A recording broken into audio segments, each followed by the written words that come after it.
Zimmer was there too. I was there watching. Shut up. She's doing the rape case from. I know the guy that the in shape thing. Yeah. She's doing it herself. I know. I saw her and she immediately went, whoop, and fucking dipped.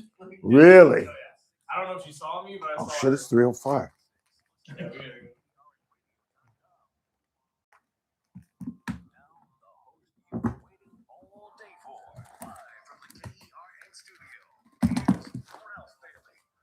Hi, everybody, and a very pleasant good afternoon to you, wherever you may be, however you may be listening, however you may be viewing. For those subscribing on YouTube, it's the Ralph Bailey Show on News Talk 96.1 and AM 1180 KERN. We're streaming live at kernradio.com.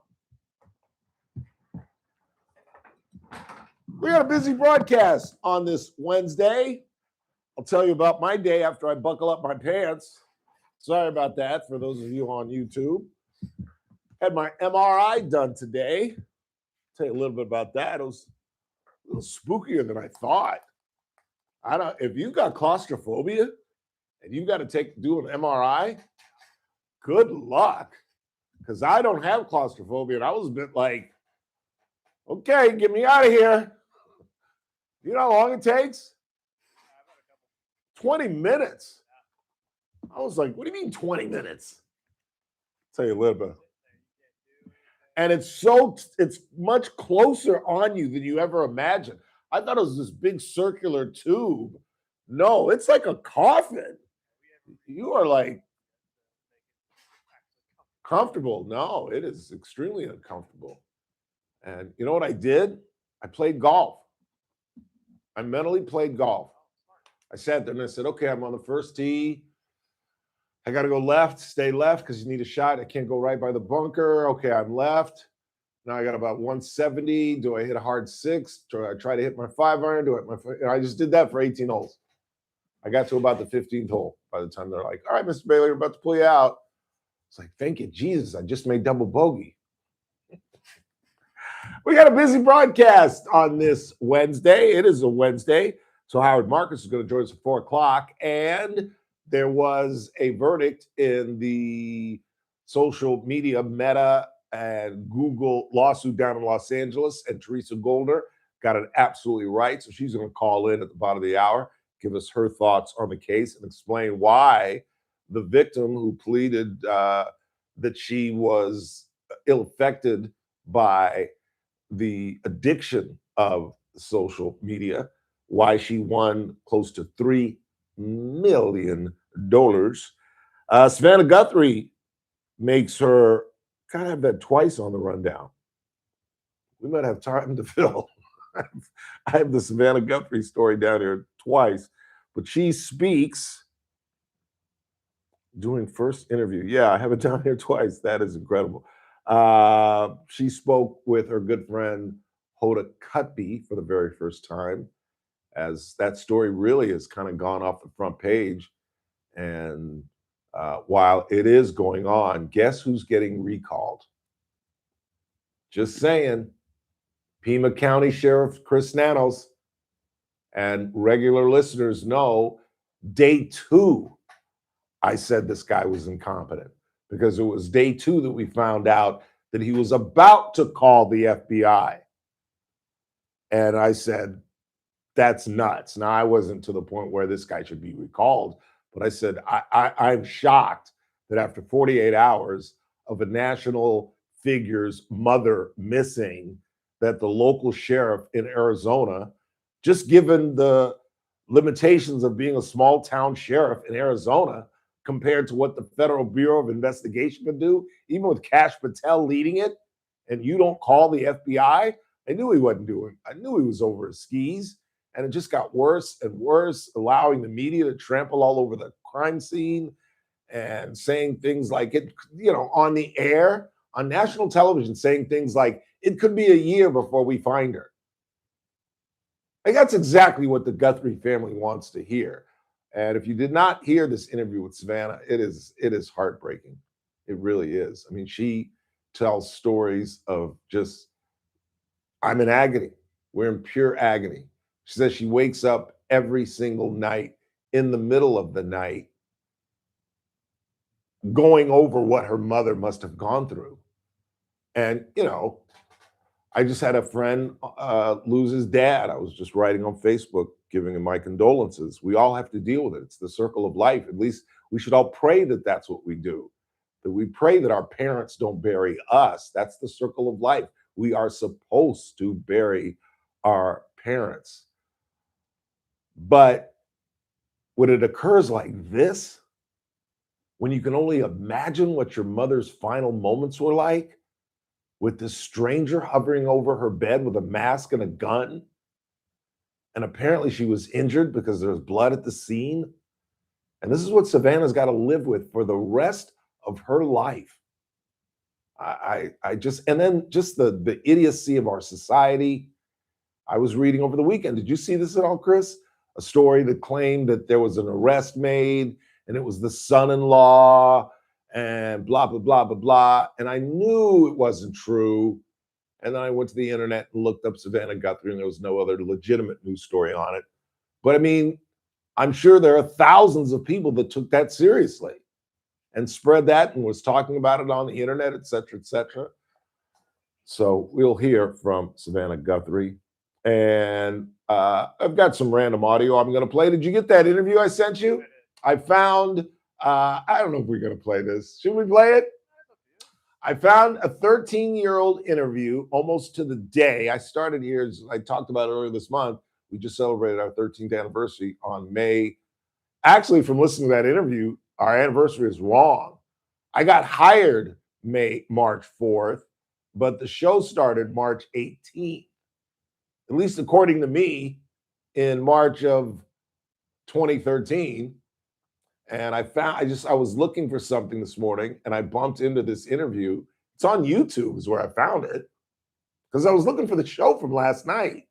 And I punched in Ralph Bailey and I couldn't find the show. And I was scrolling down, and I saw all this other stuff related to me, like a black and white movie video from Casey's Steakhouse. Yes. Yeah, let's not even talk about what it is. Well, I don't care. It's the night that I got attacked. It's on, because, it was when they ran it on TV. So, yeah, it's on YouTube. I ran into that, and then I ran into the interview that I did when I had left Kane's Buckley Radio, and I was coming here, and it was a couple of days before I was supposed to come in. It was one of the best times of my life, if you want the truth. I was coming to a company that was giving me a raise. I had 2 weeks off.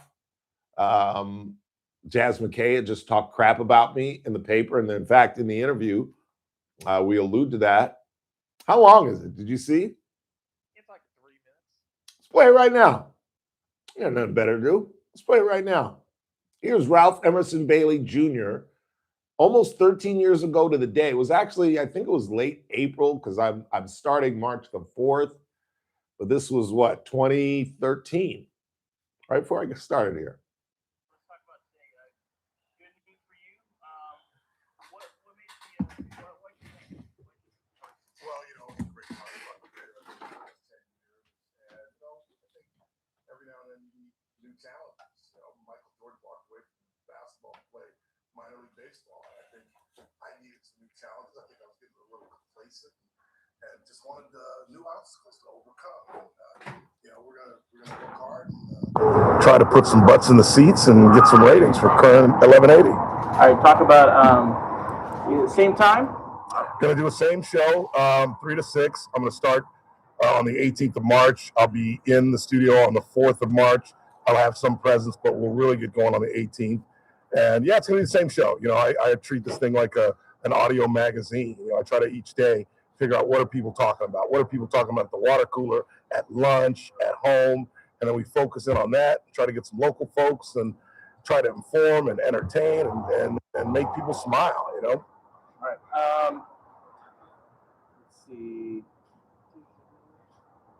And did they come up to you or did you go up to them? I was contacted by AGM. This isn't the first time they reached out to me. And with my general manager leaving and some other things happening, I saw this as a great opportunity. I'm getting security in a field that's not very secure, and And for the first time in my life, I'm making a significant amount of money. So I'm dancing through the streets. And what do you want to tell your listeners out there who, yesterday you posted on your Facebook, you had a lot of comments on there saying best wishes now, good news. Yeah. What do you want to tell them? Well, I was kind of surprised that people would think anybody'd be stupid enough to quit a job before having something going on. This is 1975, man. So I knew I had a place to land. I hope they'll go with me. It'll be the same show. In fact, my first guest will be my mom and Kevin McCarthy. So it's going to be the same show, same format. We hope to entertain, make people laugh, and make them think a little bit. All right. Any comments? I read the story today in the California. Any comments about that? That period of my life is behind me. Jazz said some fairly nasty things about me in the paper and on his Facebook. I noticed that a lot of the Facebook stuff, all the Facebook stuff was taken down. So I'm assuming that his general manager probably grabbed him by the collar and said, "What are you doing?" Because I couldn't have paid for a better PR firm. You know what I'm saying? I mean, I think most reasonable people are going to read that and see it for what it is, kind of childish, kind of backstabbing. You would think if he hates me so much and I'm gone, he'd be as happy as I am. All right, anything else? That was a good line. We're going to have a lot of fun doing this. I love this community. I don't want to leave this community. These people have been extremely good to me. The folks of Bakersfield have provided me a voice in this town, and I intend to use it, and we're going to have a lot of fun. Hung over like a dog that day. Hey, Lisa. Hey, turn on the radio. I did. I just did. Yeah, I just turned it up. Sorry. So you heard none of that? She didn't have the beginning part of it, Oh. but when you turned it up, apparently we got more. Okay, sorry about that, guys. But yeah, that was a pretty good line. Because the illusion was that, and this is the Californian and all their disingenuousness. A, I used to work at the Californian. B, then I used to write a column for the Californian. And one night they had lost my column and they called me on my cell phone. I was celebrating Wilbur Sewsbury's birthday, and they made me come in at 8:00 at night to fill in my column. And Lois was still working there. And Lois was, this is the reason I don't get along with California.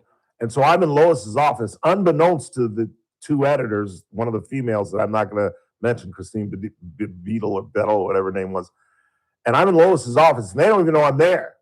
And I'm saying, I'm telling you, I submitted this thing, and I'm a technological idiot. And Lois went in and found it for me. And unbeknownst to the editor, I was in Lois's office, and she said out loud, "He didn't write it," because I had written it, but somehow it got lost, and I didn't know how to retrieve it. So I went to Lois, who knew how to retrieve it.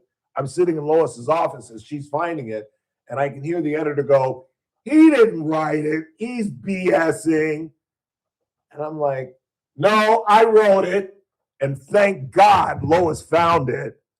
The only reason I tell that story is because I'm still bitter, but they tried to claim when I left Buckley Radio that they couldn't find me. That's why they went to Jazz, who then used it as an opportunity to claim that I didn't like being black, that we used to be friends, but that I ended the relationship, and that it was another outrageous thing he said. And I thought that was a pretty good line. If he hates me so much, he should be as happy as I am. Other than the fact that he's making probably $25,000, $30,000 less than I'm making now. But I just thought I'd play that. I don't know why I played that. That was so self-serving. But I enjoyed it. And I was hung over like a dog. That was in the parking lot of Bill Lee's. And I was hung over like I had nothing to do for 2 weeks. It was a great period of my life. And the TV stations were chasing me because let me explain. The reason that I said, I can't believe anybody be so stupid, because when I left Buckley, so I meet Mr. Brandon, makes me an offer. I say, well, let me go back and talk with my people. But I was definitely coming. But I did want to give Buckley Radio, who I've been there for 9 years, an opportunity to at least match his offer. And you know what they countered with? We will make you a studio in your home. And I was like, no additional money? No, but we'll let you stay home. Sayonara. So I went home that night. I had my 2-week notice in my pocket. I handed it to them. They said, well, I said, obviously you don't want me here tomorrow, do you? And they're like, no. I said, well, here technically is my new 2-week notice. I went back, I got on Facebook, and I said, I'm no longer affiliated with Buckley Radio, blah, blah, blah, blah, blah. But I did mention where I was going. So in the article that the Californian wrote, they implied Bailey just left, as if I had stormed out. I had nowhere to go. So that's why the next couple of days, all the TV stations were running after me, because the Californian had reported that I had kind of stormed off.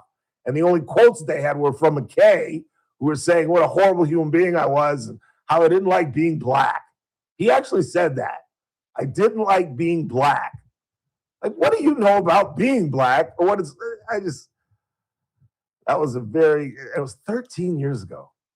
Holy Toledo, Chris. Why haven't you tackled me? Let's get out of here. 3:20, damn it, 3:30. We come back, we'll give you updated on the Iranian situation. Although we were talking about my favorite topic. Which is why I couldn't get you off of it. You'll hear from the president, some audio we were supposed to play yesterday, but I neglected to, where he talks about the gift that the Iranians gave. I'll tell you what the Iranians are now proposing, because they have rebuffed the president's 15-point peace plan, if you want to call it that. Teresa Golden will join us with her legal opinion at the bottom of the hour on the social media verdict today. Howard Marcus at 4 o'clock. You'll hear from Savannah Guthrie.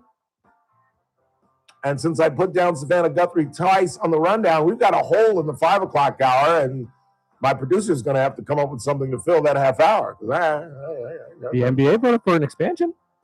That did what? We're going to get 2 new NBA teams here pretty soon. Seattle and, don't tell me, Seattle and Des Moines, Iowa. Ooh, No, so close. no, Seattle and, I know this. Where's the other team going? Is it a city that once had a club? No. So it's a brand new city with a brand new franchise. Brand new franchise. Never had sports there. Oh, Vegas. Vegas. Totally Ding, forgot about ding, that. ding. Totally forgot about that. Circle goes to square. Yeah, just getting started. Coming back with Trump, Teresa Golden, Howard Marcus. You'll hear from Savannah Guthrie. On the Ralph Bailey Show. News Talk 96.1 and AM 1180 KERN, where we're streaming live at kernradio.com. News Talk 96.1 and AM 1180 KERN. The J. Hey, adaptive is first. You want to do it? Yeah.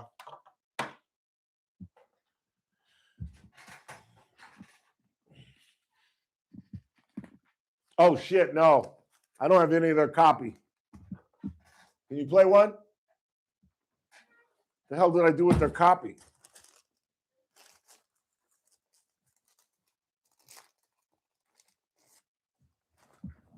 Glad to see you made it. Thank you. I had to do something kind of like that. Yeah. A year or so ago, I had like a kind of test like that on my heart. And my head wasn't all the way in, but I could see where that would freak. Yeah, absolutely. And I'm not a claustrophobic person. Hey, am I? But it's so much closer than I thought. You gotta be still. Mm-hmm. It's like, okay, that's when I'm gonna get an itch or, you know, whatever. I started coughing. Yeah, And I was like, I'm going to have to do this again. Because I was like, You here is nothing. Yeah. So it's do or horrible. die for us. That's why we depend Thank you. on Adaptive Networks. And when you call, you'll actually talk to a real person who knows your name, understands your business, and genuinely cares about solving your problems. No phone trees, no run around, no attitude. That's what Adaptive Networks are all about. Call today at 661-241-0638. That's 241-0638.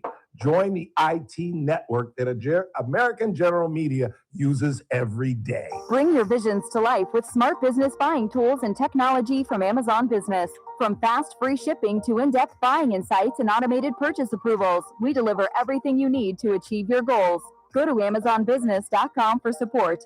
Even if you've given up on your New Year's resolutions, one health habit that's easy to keep is active liver from New Nordic. Active Liver protects your liver so you can enjoy life to the fullest. Online at Amazon, in stores at CVS, Walgreens, and now GNC. Pump up the volume.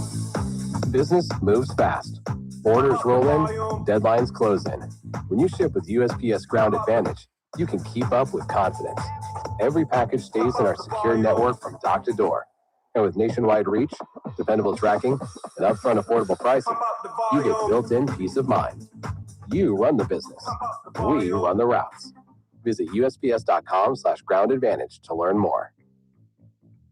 Are you looking for a hospital that truly cares for your health and well-being? At Good Samaritan Hospital, they provide high-quality medical detox, psychiatric services, and medical and surgical care. They accept most insurances, including Medi-Cal, Medicare, and Kern Family. They offer Kern County's longest-standing inpatient detox program with dual diagnosis that combines medical care and withdrawal management all under one roof. Learn more at GoodSamaritanHospital.com or call 661-215-7500. Good Samaritan Hospital. They care for their community. Trucordia, a new name but a trusted partner for Kern County businesses. At Trucordia, we provide business solutions that include comprehensive commercial insurance and proactive risk strategies to help protect your company and keep operations running smoothly. We also offer benefit solutions with flexible options for both businesses and individuals, supported by easy online tools and hands-on local service that makes everything simpler. For guidance you can count on, call Don Coons at 661-401-2280. Trucordia, building trust. I'm J.R. Flo.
Their 18th hole of their lives. God, I saw Billy Joel the other day and I was just like, wow. Completely white-haired, just looking like I got a couple years left, y'all, and I'm going out. It was sad. I don't have time to start anything. Is there anything on the board before we get Teresa Golan on the phone? Yeah. What do you got? Ralph, you're a nut. I heard your interview from 2013 today. You start your interview by comparing your move to a new job with Michael Jordan's move to baseball. Yeah, the point I was making, I don't know if you heard the whole thing because I didn't have it all the way up, but I said I think I needed new challenges, that I was getting extremely complacent over there. The same feeling I have now. And that's why you've heard me talk about we're trying to change the way the show sounds after 13 years. I'm sending Chris comic bits that we're running as we come into segments. We're trying to change the music. Yeah, no, you think I'm trying to compare myself to Michael Jordan? You didn't get the metaphor? I'm sorry if your limited intelligence couldn't understand the analogy, but the point is Michael Jordan left because he wanted a bigger challenge. He could have gone 6 for 6 in the NBA, but he wanted to do something else. And after 9 years of dominating the ratings from 3 to 6, I wanted to make some cash for the first time in my life. Mr. Rogers, Brandon, made me a very lucrative offer. And at that time, in fact, a 3-year contract. And so, yeah, I needed a new challenge. But in no way was I trying to compare myself to Michael Jordan. And only somebody with an incredibly small IQ could glean that from what I said 13 years ago. In the meantime, Teresa Golan joins us next. News Talk 96.1 and AM 1180 KERN. with SRN News. I'm Keith Peters in Washington. A jury has found Meta and YouTube liable in the first of its kind lawsuit that aimed to hold social media platforms responsible for harm to children using their services. The decision Wednesday came after more than 40 hours of deliberation across 9 days. The acting head of the Transportation Security Administration says it may have to shut down operations at some airports as travelers are experiencing record waiting times. In testimony Wednesday before a House committee, Ha Nguyen McNeil described the mounting hardships facing unpaid airport workers and warned of potential airport closures. On Wall Street, the Dow up by 305 points, the Nasdaq rose 167, the S&P advanced 35. More details at srnnews.com. News Talk 96.1 and AM 1180 KERN. From the KERN Newsroom, your live and local news update on News Talk 96.1 and AM 1180 KERN. I'm Chris Davis. Gas in California is getting close to $6 a gallon, says Gas Buddy. The average price today is $5.83 per gallon, and the cheapest you'll find it in the Bakersfield area is for $4.95 at a station on Edison Highway, which has managed to keep it at that price for several days. Most places are charging over $5. The city of Bakersfield may be getting 2 new fire trucks, but it's not as easy as going out and buying them.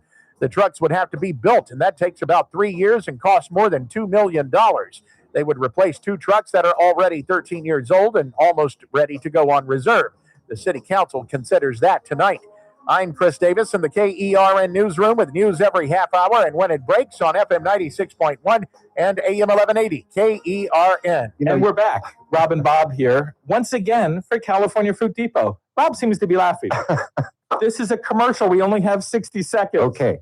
We need to sell citrus and nuts. Dates, nuts, dried fruits. We need to tell people where we are as if they can't do it by Google. And if you don't know where we are by now, You're not listening enough. you're really not listening. Get Pay in your attention. car, drive around, and Here's listen. something that you're going to pay attention to. I would like to, and I hate to get political, I would like to merge Kern County with San Luis Obispo County. That's a great idea. We can do a lot with it. What took you so long? They can use our resources. We can use their resources. Oceanfront property for us. Listen, oil, ag, and beach. Moving on. We need a tag phrase at California Fruit Depot. Oh, okay, yeah. The one we've been using is, it's just like Disney, but with only citrus. I think it's too complicated, way too long. And the cease and desist letters are stacking up high. Enough about this foolishness. Yeah. Just visit California Fruit Depot. Come on out to Edison and say hi. I mean, what a pro. Start your day right. First Look with Scott Cox, 6 to 9 a.m. On the Thursday edition of the First Look program, we have the latest on our little excursion into Iran. We'll talk to Dr. Corey Gonzalez about mental health stuff.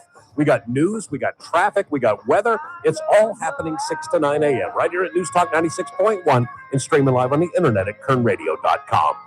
First Look with Scott Cox, 6 to 9 a.m. News Talk 96.1 and AM 1180 KERN. The Armstrong and Getty Show, weekdays noon to 2 on News Talk 96.1 and AM 1180 KERN. Now, back to the Ralph Bailey Show. I don't care, baby, by the way. Because I'm happy. It's a Tuesday. It's not a Tuesday. It's normally a Tuesday when Teresa Goldner joins us, but it's a Wednesday.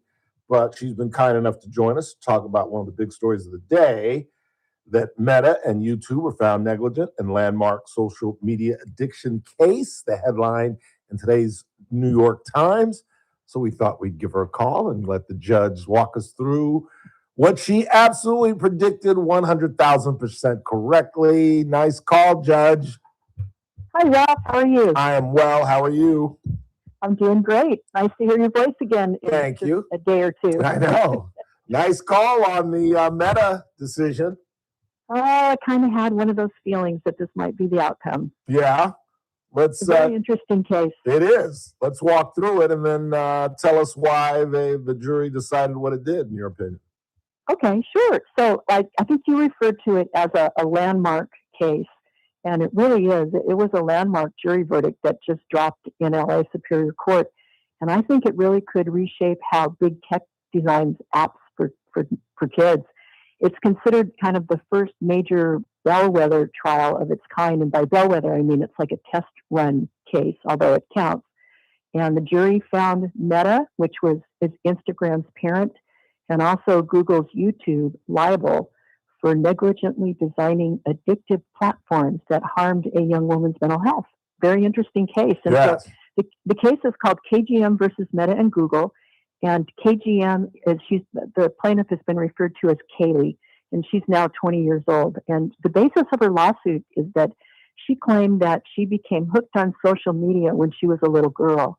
She testified at the trial. She said that she got hooked on YouTube, you ready for this, at age 6, and Instagram at age 9.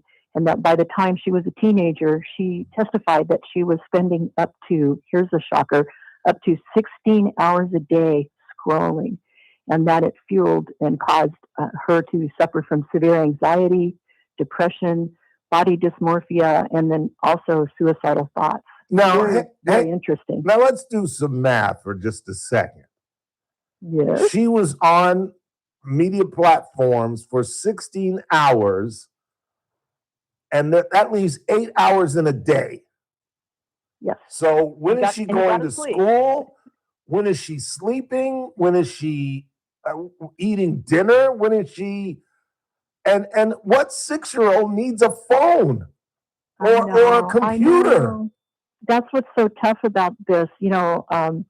Google, well, let me tell you first about what her lawyers said and then how Google fought back. And they were kind of like, and Meta fought back because they were saying what you're saying. Yeah. So her lawyers said that, they didn't just blame the content. They actually argued, and this is why they won the case, I think.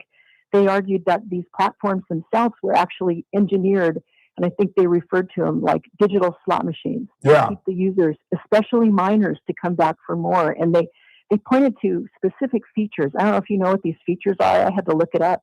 One of them was infinite scrolling that Yes. never ends. And algorithmic recommendations. Autoplay videos that start the next one before you can even think. They also argued that it was push notifications that are timed for maximum dopamine hits, and they had experts come in and testify about the dopamine reward loops in someone's brain, especially in minors as they're developing. And then they also talked about how they have likes, comments, and then what you referred to as algorithms, personalized algorithms that turn social validation into an unpredictable reward. And so the plaintiff's lawyer referred to it, and it's kind of, I like the way he referred to it. He called it the engineering of addiction, and that it was a deliberate business model to maximize user screen time and ad dollars, even though that the companies knew that there was a risk to developing brains like teenagers and young children. And he actually compared it, and very successfully, to big tobacco and casinos. But Meta and Google, they actually fought back pretty hard, I think. They had experts come in, and they had mental health professionals come in and had testimony that Kaylee's problems came from other things in her life that were tough, like family issues, personal real-world traumas, and it wasn't their apps. And they were also arguing that something called Section 230 of the, I think it's Communications Decency Act, actually shields them from liability for the user content, and that parents and kids make their own choices, and that Kaylee's parents and Kaylee herself made their own choices, and that they are responsible for those. And that's much like what you were saying. Yeah. But so they also had, they had some pretty good, interesting witnesses. Mark Zuckerberg, we talked about this before a few weeks ago. He actually took the stand, and I think it's the first time that he's ever testified before a jury in a case like this. And they also had the CEO of the other defendant, too, come in and testify. And both of them denied that these things were designed to be addictive, and that, in fact, they're supposed to, help children enrich their lives, believe it or not. So this trial lasted about a month, and they had dueling experts about the addiction stuff and the science of it. They also had some pretty incriminating internal company documents where they had emails going back and forth at Meta talking about how they knew that this was addictive stuff. Yeah. And then they also had some emotional testimony, of course, from Kaylee. And so in the end, the jury decided that they were negligent in the way that they designed their platforms. And so they found both Meta and YouTube liable.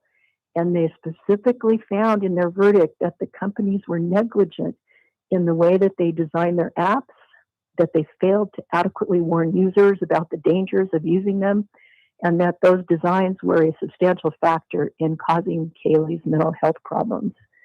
So in plain English, basically, they agreed that these platforms were built to be addictive and that addiction hurt this particular young woman. Yeah. So they awarded $3 million in compensatory damages, and they found that they had to separate it, and they found that Meta was responsible for 70%.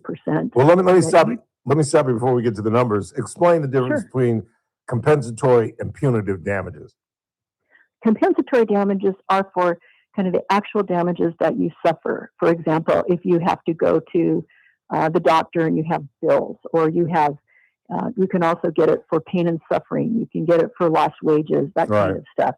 So you have to be able to kind of put it up on the board and explain it. But punitive damages they're also called exemplary damages. And they're supposed to serve to punish the defendant and to deter similar conduct rather than to compensate the plaintiff for harm. But in California, in order to get a punitive damage award, not only does the jury have to award compensatory damages, but after they do that, then they have a separate hearing on the punitives, and they have to find that the defendant acted with malice, oppression, or fraud. And in fact, they found that here, and they found that both companies were, that she was entitled to punitive damages from both companies. And they ordered Meta, ready for this, to pay $2.1 million in punitive damages, and they ordered YouTube to pay $900,000 in punitive damages. And that's in addition to the $3 million in compensatory damages. And they found Meta was liable for 70% of the compensatory, and that Google was, or YouTube and Google, same thing, was responsible for the other 30%. So this was a $6 million verdict today that came down in LA Superior Court. Fascinating case. Absolutely is. And unfortunately for the young girl and their family, they won't see that money, if they finally do, for years, because don't you believe that Meta and Zuckerberg will appeal this up the chain as far as they can possibly take it? Oh my gosh, they've already said they are. There was a Meta spokeswoman today, came out and talked to the press, and all she said, I mean, she said what she had to say. Yeah. She said, I'm going to quote it. She said, "We respectfully disagree with the verdict and are evaluating our legal options." But then they later said that they're going to appeal. And the same thing with YouTube. YouTube said that, we are not a social media platform. We are different. We are a streaming video service. And so you can't treat us the same as Meta. And, we don't design our stuff to be addictive in any way. So I think they're both going to end up appealing. It's very interesting to me that yesterday, and I didn't realize this, there was another case that was going on in New Mexico. Yes, the Meta case. It's been a bad week for them, Jack. Oh my gosh, it's been a terrible week for them. In that case, the jury came down against Meta and ordered Meta to pay $375 million after finding that that Meta misled users about the safety of its platform, and that supposedly they enabled child sexual exploitation on their platform because they weren't looking and watching what was going on their platform. Yeah. So very interesting, big cases.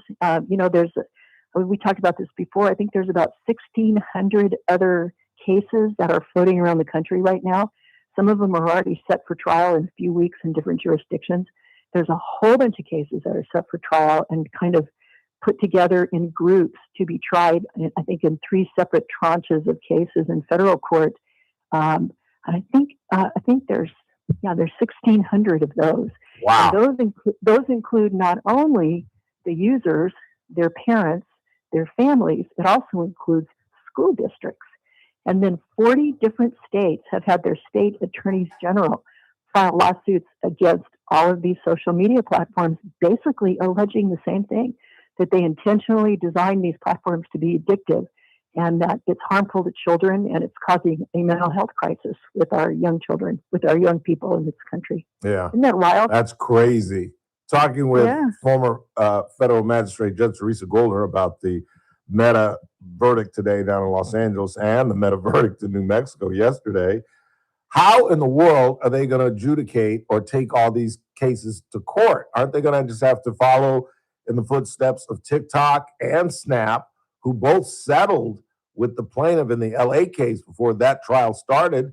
Aren't they inevitably going to have to follow in those footsteps and just settle these things?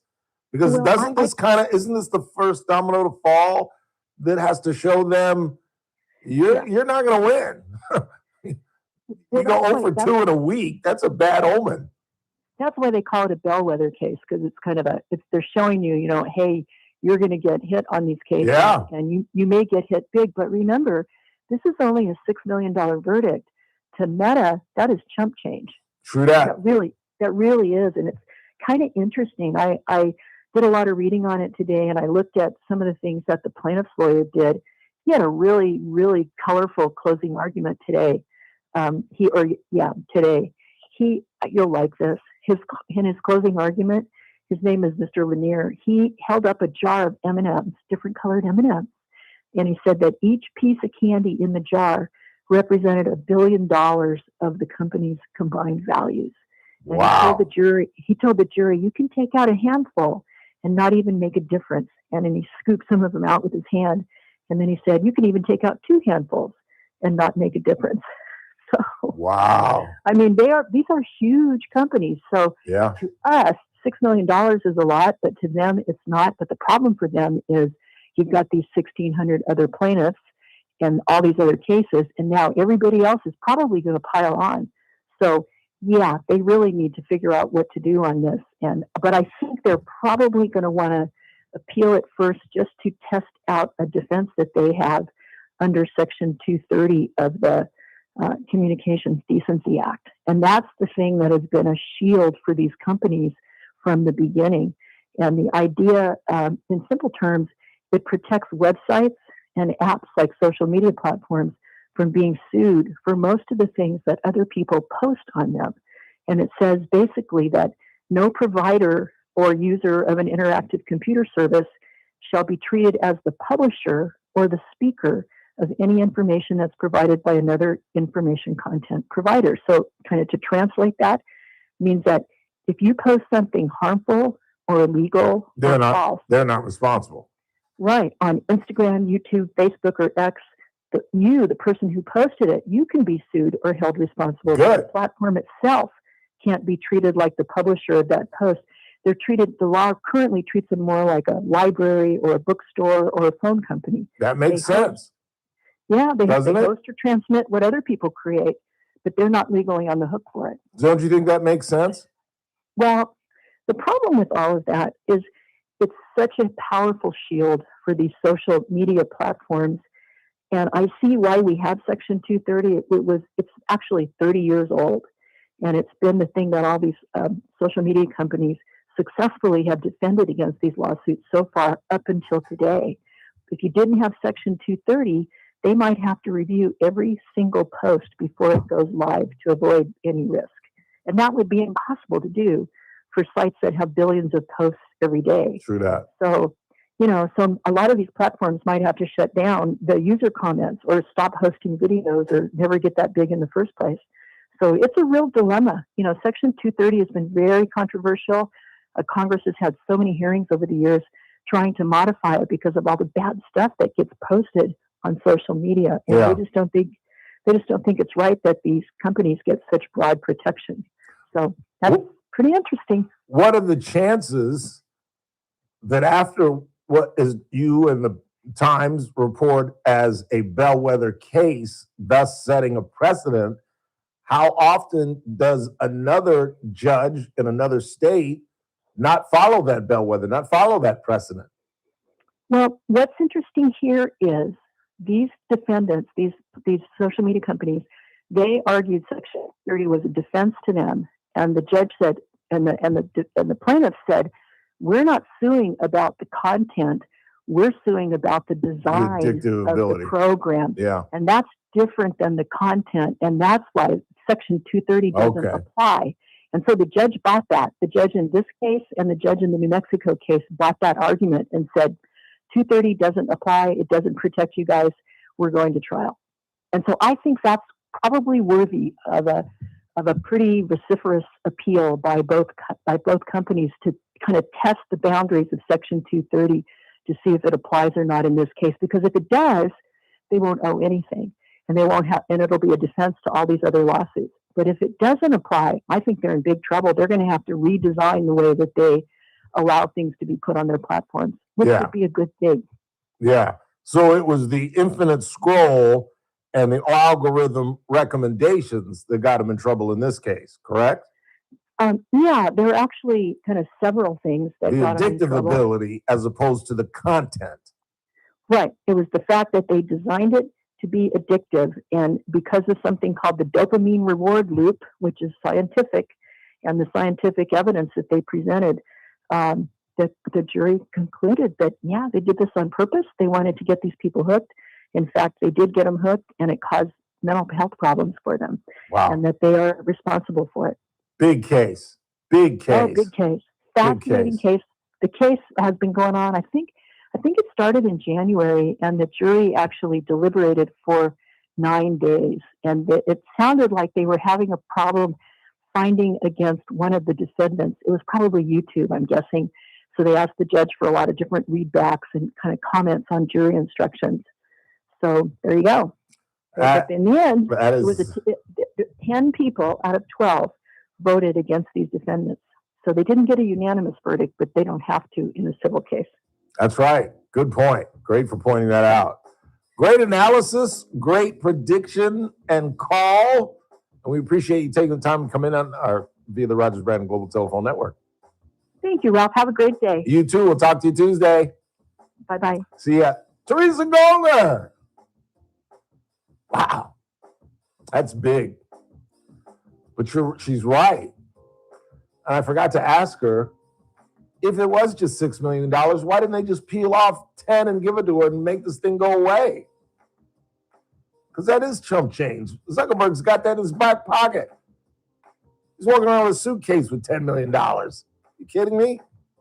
Quick time out. We'll check the board. Heading into the 4 o'clock hour, Howard Marcus joins us at the top of the hour. You're listening to The Ralph Bailey Show on News Talk 96.1 and AM 1180 KERN. We're streaming live, kernradio.com. Casey. News Talk 96.1 and AM 1180 KERN. The JR Show, weekdays at 2 p.m. Are you serious right now? You certainly don't go by First Lady. You choose First Partner. And you're going to talk to us about protecting women? You want to talk about protecting women? Let's start with our girls right here in the state of California and protecting them in sports. You want us to ask questions about women and protecting women? How about that question? Weekdays at 2 p.m. News Talk 96.1 and AM 1180 KERN. Things are very jolly at F Street at KC Steakhouse due to their new happiest of hour. They have a happy hour now going from 2 to 5, Monday through Friday. And then again, for those of us who get up at 6 o'clock, from 8 to 9. What does it mean? $6 well drinks, $6 house wines, food specials like the steak bites with bell peppers and onions. J.R. Flores' daughter Lily's absolute favorite. Calamari for $10, shrimp cocktail for $10, garlic parmesan on sourdough for $6, mozzarella sticks, and of course Bobby and Jimmy are providing live music Thursdays, Fridays, and Saturday nights. And don't forget about the Stockyard Speakeasy next door for their happy hour as well. Where would you rather be than at KC Steakhouse, longtime sponsors of the Ralph Bailey Show? Carpet Outlet Plus. Every day is sale day. No one can beat us, no one can touch us. You won't find better prices. Shop and compare, we don't care. Take a look come into Carpet Outlet Plus. Every day is sale day. Carpet Outlet Plus is celebrating 30 years in business by offering you no interest financing for 12 months. Head over to carpetoutletplus.com to apply now. You can get new waterproof flooring and comfy carpet in the bedrooms, all from one trusted place. Over 70,000 customers can't be wrong. It's probably been time to change your floors for a while, so call, click, or stop by today. Carpet Outlet Plus, 3.5 blocks west of 99 on Rosedale Highway. Carpet Outlet Plus. Every day is sale day. Jackson Hewitt has a great tax prep deal, $149 or less. Missing out is like ignoring the check engine light in your car. You regret it. Seriously, the price is only $149 or less, no matter how complicated. So don't wait. Like when you get a password expires today alert, or you're shopping online and there's only one item left. It's like your taxes are in the cart. Just complete the purchase. Hurry. This deal for $149 or less is like your phone at 1%. It's about to power down. Limited time offer for new clients on federal returns. Participating locations only. Terms at jacksonhewitt.com/149.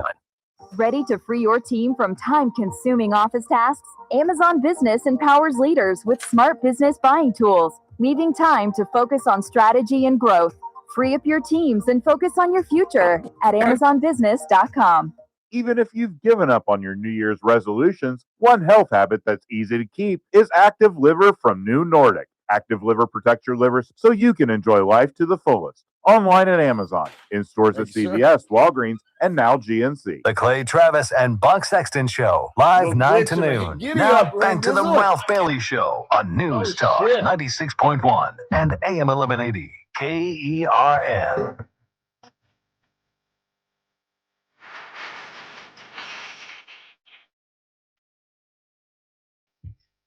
842-537-6842-KERN. You got anything? Or we got Howard in here? Yeah, we got a couple here. Anybody else accusing me of comparing myself to Michael Jordan? No. Isn't that what he was doing? Yeah, I think that's exactly what he was That doing. he didn't get the analogy and he thought I was comparing myself to Michael Jordan. I am very Jordan-like, though. Don't get me wrong. Very Jordan-like. Mm-hmm.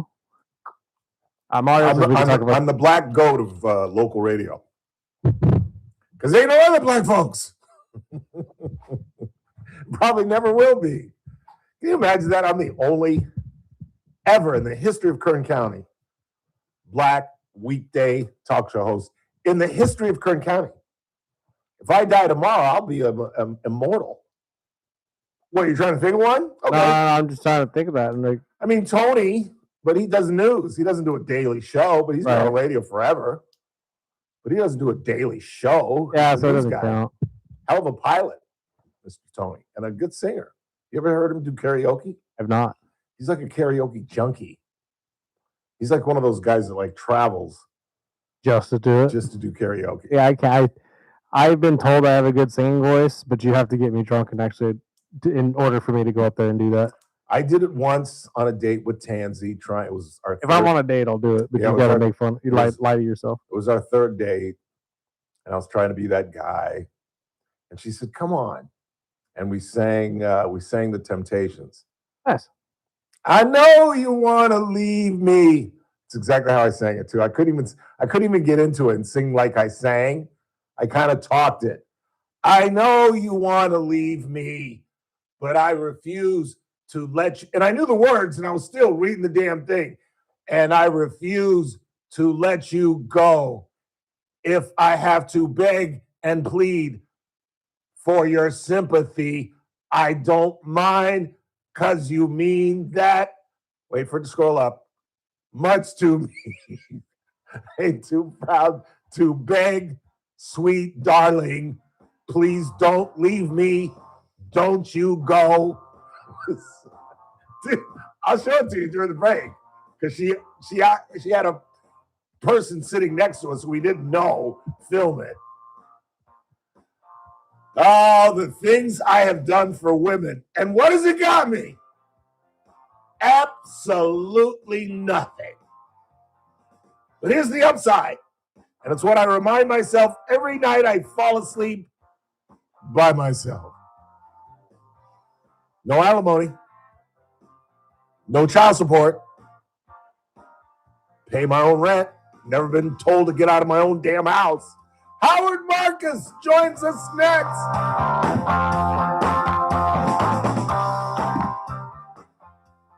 This is AM 1180, KERN. Green Acres. This is 96.1 FM. Bakersfield. Online at KERNradio.com. News this hour from Town Hall. I'm Keith Peters in Washington. There's been a verdict in a California social media trial. California jury found both Meta and YouTube liable in a lawsuit aiming to hold social media platforms responsible for harm to children using their services. The plaintiff was awarded $3 million in damages. The 20-year-old woman, identified as KGM in documents, or Kaylee as her lawyers have called her during the trial, says her early use of social media addicted her to the technology and exacerbated her mental health struggles. This is the second verdict this week against Meta after a jury in New Mexico determined the company harms children's mental health and safety. Correspondent Lisa Dwyer reporting. A Democrat won a special election this week in President Trump's Florida home district. White House correspondent Greg Clugston reports. The president's endorsement of Republican John Maples wasn't enough to stop Democrat Emily Gregory from winning Tuesday's election. Gregory flipped the state seat that represents Donald Trump's home district and his Mar-a-Lago resort. Donald Trump had urged his Palm Beach County friends to vote for Maples. Democrats celebrated Gregory's victory as the latest sign voters are turning against the president and Republicans. Greg Clugston, the White House. The acting head of the Transportation Security Administration says it may have to shut down operations at some airports as travelers are experiencing record waiting times. In testimony Wednesday before a House committee, Ha Nguyen McNeil described the mounting hardships facing unpaid airport workers and warned of potential airport closures. On Wall Street, the Dow up by 305 points, the Nasdaq rose 167, the S&P advanced 35. More at townhall.com. Dennis Prager here for AmFed Coin and Bullion. I've always been a strong believer in precious metals investment, and I've always been fascinated with rare coin collecting. But owning the wrong coins that only make dealers a lot of money can be catastrophic for your investment portfolio. AmFed Coin and Bullion specializes in taking people out of non-performing coin portfolios and turning them into gold, silver, or platinum bullion. They tailor a portfolio based on your goals and not what they want to sell you. You'll never experience scare tactics, misleading hype, or high-pressure sales from owner Nick Grovich and his very knowledgeable staff. They will evaluate your portfolio, show you how your coins have performed, and take the time to educate you on the ugly industry practices so that you can make an informed decision. Smart people can make very bad investments when they're under pressure and lack the facts. Call 800-221-7694. That's 800-221-7694. AmericanFederal.com. From the KERN Newsroom, your live and local news update on News Talk 96.1 and AM 1180 KERN. A change is going to come. I'm Chris Davis. Cesar Chavez High School will likely have a new name soon. The school board voted last night to change the name of the school because of the abuse accusations against Chavez. Not everyone was on board, and the vote was 3-2. The new name will be from a list of 10 names from 2002, when the name change happened before. They are El Dorado High School, Millennium High School, Memorial High School, International High School, South Delano High School, Century High School, Unity High School, Harvest High School, Freedom High School. The school board will ultimately make the decision. Several gun charges and then the guilty pleas have earned Umfan Famazuka Bakersfield a 22-year stay in state prison. He pleaded guilty in November to an incident back in April of 2024 at the Blanco Apartments on White Lane, where he was seen shoving a woman, pulling out a gun, and firing 7 shots in the air. He was already a convicted felon and couldn't even have that gun in the first place. That, combined with the reckless discharge, earned him a lot of time. Another shoulder tap operation where police target people who agree to buy booze for minors. This time they say they caught 2 people doing that in Bakersfield back on the 14th. That was during a statewide shoulder tap. By the way, the penalty for that is a grand fine and 24 hours community service. It's the first time in a while, but gas has stayed where it was since yesterday and is still at $5.83 a gallon, says Gas Buddy. That's the statewide average for California. Even with possible talks of a ceasefire with Iran, that price is still likely to go up more. I'm Chris Davis in the KERN newsroom with news every half hour and when it breaks on FM 96.1 and AM 1180. KERN. What do you think? This is the Army where you shoot them a mile away? You got to get up close like this. Bing! You blow their brains all over your nice Ivy League suit. It's the Ralph Bailey Show on News Talk 96.1 and AM 1180 KERN. Now make sure you leave the house when you make the call. You understand me? You hear me? Call from an outside line. I mean it.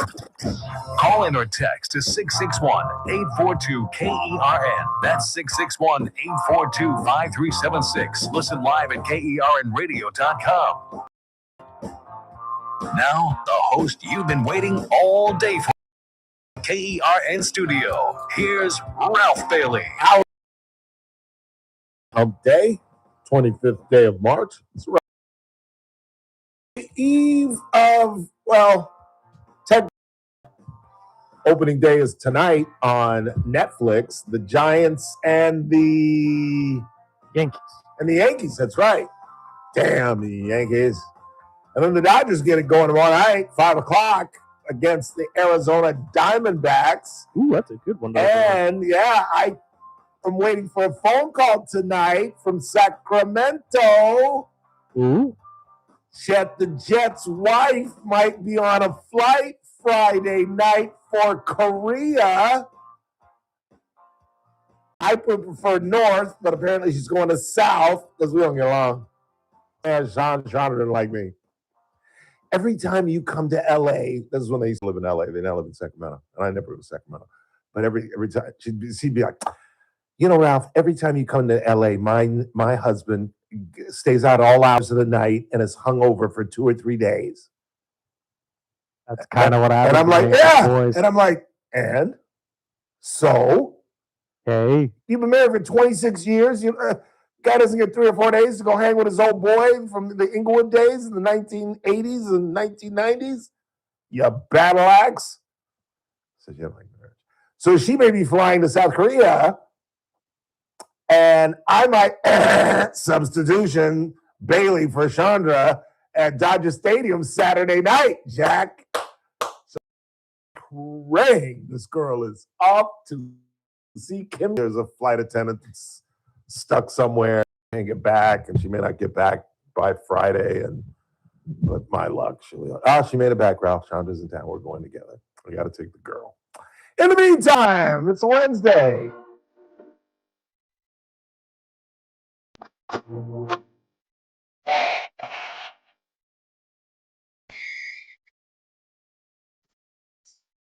love this song.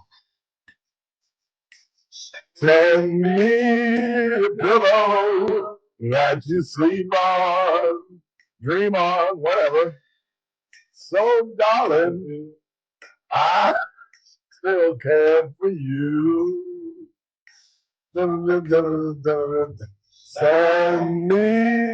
the pillow that you dream on. So, darling, I can dream on it too. Howard Marcus! How are you, Howard? Mentioned Inglewood. I was just thinking about Fox Hills Mall and Baldwin Hills. I had friends that lived in Baldwin. My family lived there for a very short period of time. It's a really nice neighborhood. It is a really nice neighborhood and a black neighborhood. Yeah, it was black. I had friends that were black that lived there. It was really nice. Yeah, that was the big culture shock when I moved to Bakersfield. That there are no upper middle class black neighborhoods in this entire. Conwood does not quite compare. No, Ladera Heights, Baldwin Hills, even parts of now Crenshaw are really nice.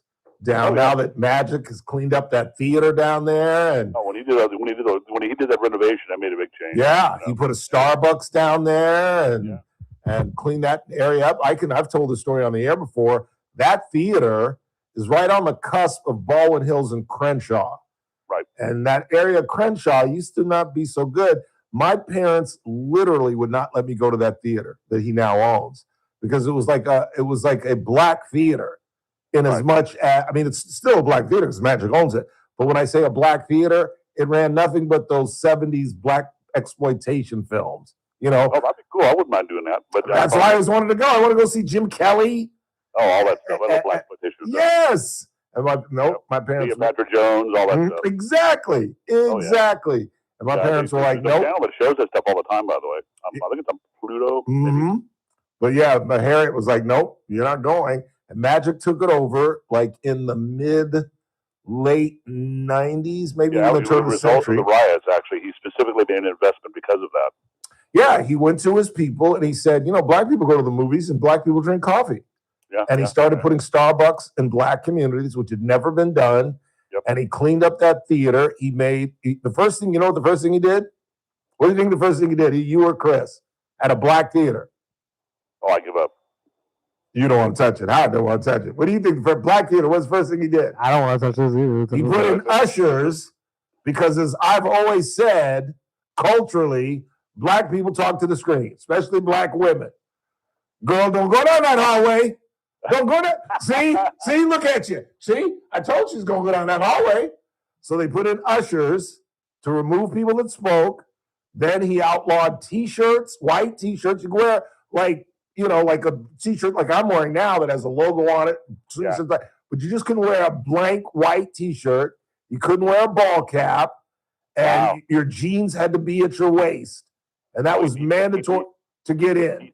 He defugged it, yeah. He did. He absolutely did. No, it's I remember I went there years ago, and for people in Bakersfield don't get how it is to be on the other side. I'm driving down Crenshaw, and all of a sudden I realized I'm the only white guy in the street. Yeah. In the car, and I looked around, and it was real culture shock. And you want to see how the other side feels? Do try that. Yeah. And everybody's staring at you. Because that's a weird area of LA where it's like kind of like DC. Like you go 5 blocks this way, you're in Baldwin Hills. Right. There's Ray Charles' house and blah, blah, blah. You go 5 blocks the other way, and there are Crips chasing your ass. You know what I'm saying? Good, yeah. Oh, yeah. No, I had friends live there. It's a long story, but I got mugged when I was about 13. I fought back against 3. They were Crips before people knew what Crips were. And they ended up taking my bike I was on at the time. And my buddy who lived there got my bike back because he knew the neighborhood, believe it or not, knew the guys. Wow. Weird story. But anyways, yeah, it's, times have not changed. My mom's married. My mom's buried at Forest Lawn there. Oh, right there. Wow. Yeah, right there, yeah. Yeah, my grandparents. Yeah. Well, you know my story about the Fox Hills Mall. Yeah. That was my first encounter with the sheriff's department. I've had other encounters in that area. Not quite the same. That's how old I am. We were, because Ladera's right down Slauson, right from the Fox Hills Mall. And my buddies and I was the youngest guy in the group. And we found out the construction trucks start without. Oh, you were playing with it. I remember that. Yeah, we started hopping on like a forklift or I think it was a bulldozer. Yeah. And I was the last one to drive it. And as I'm driving, everybody's running. And I'm like, what are you running for? I'm not going to run you guys over. And Officer John Bouchot, I'll never forget it, taps me on the shoulder. And I turn around, and there he is in his brown sheriff's thing. And he's like, step down, son. Yep. And he's like, who are your friends? Where do they live? And I'm like, those aren't my friends. I didn't know those guys. I'm not the rat. I didn't give them up. And they took me to my parents were out of the country. They took me to the Lenox Sheriff's Station on Hawthorne Boulevard. They never cuffed me. They sat me in the backseat of the car. I sat on a bench, and my dear sainted grandmother had to drive up and come get me. I'd rather do jail time. Exactly. Yeah, my dad found that kind of stuff out. I'd rather go to jail. Oh, she was in tears the whole drive back to the house. This is the beginning of a life of crime.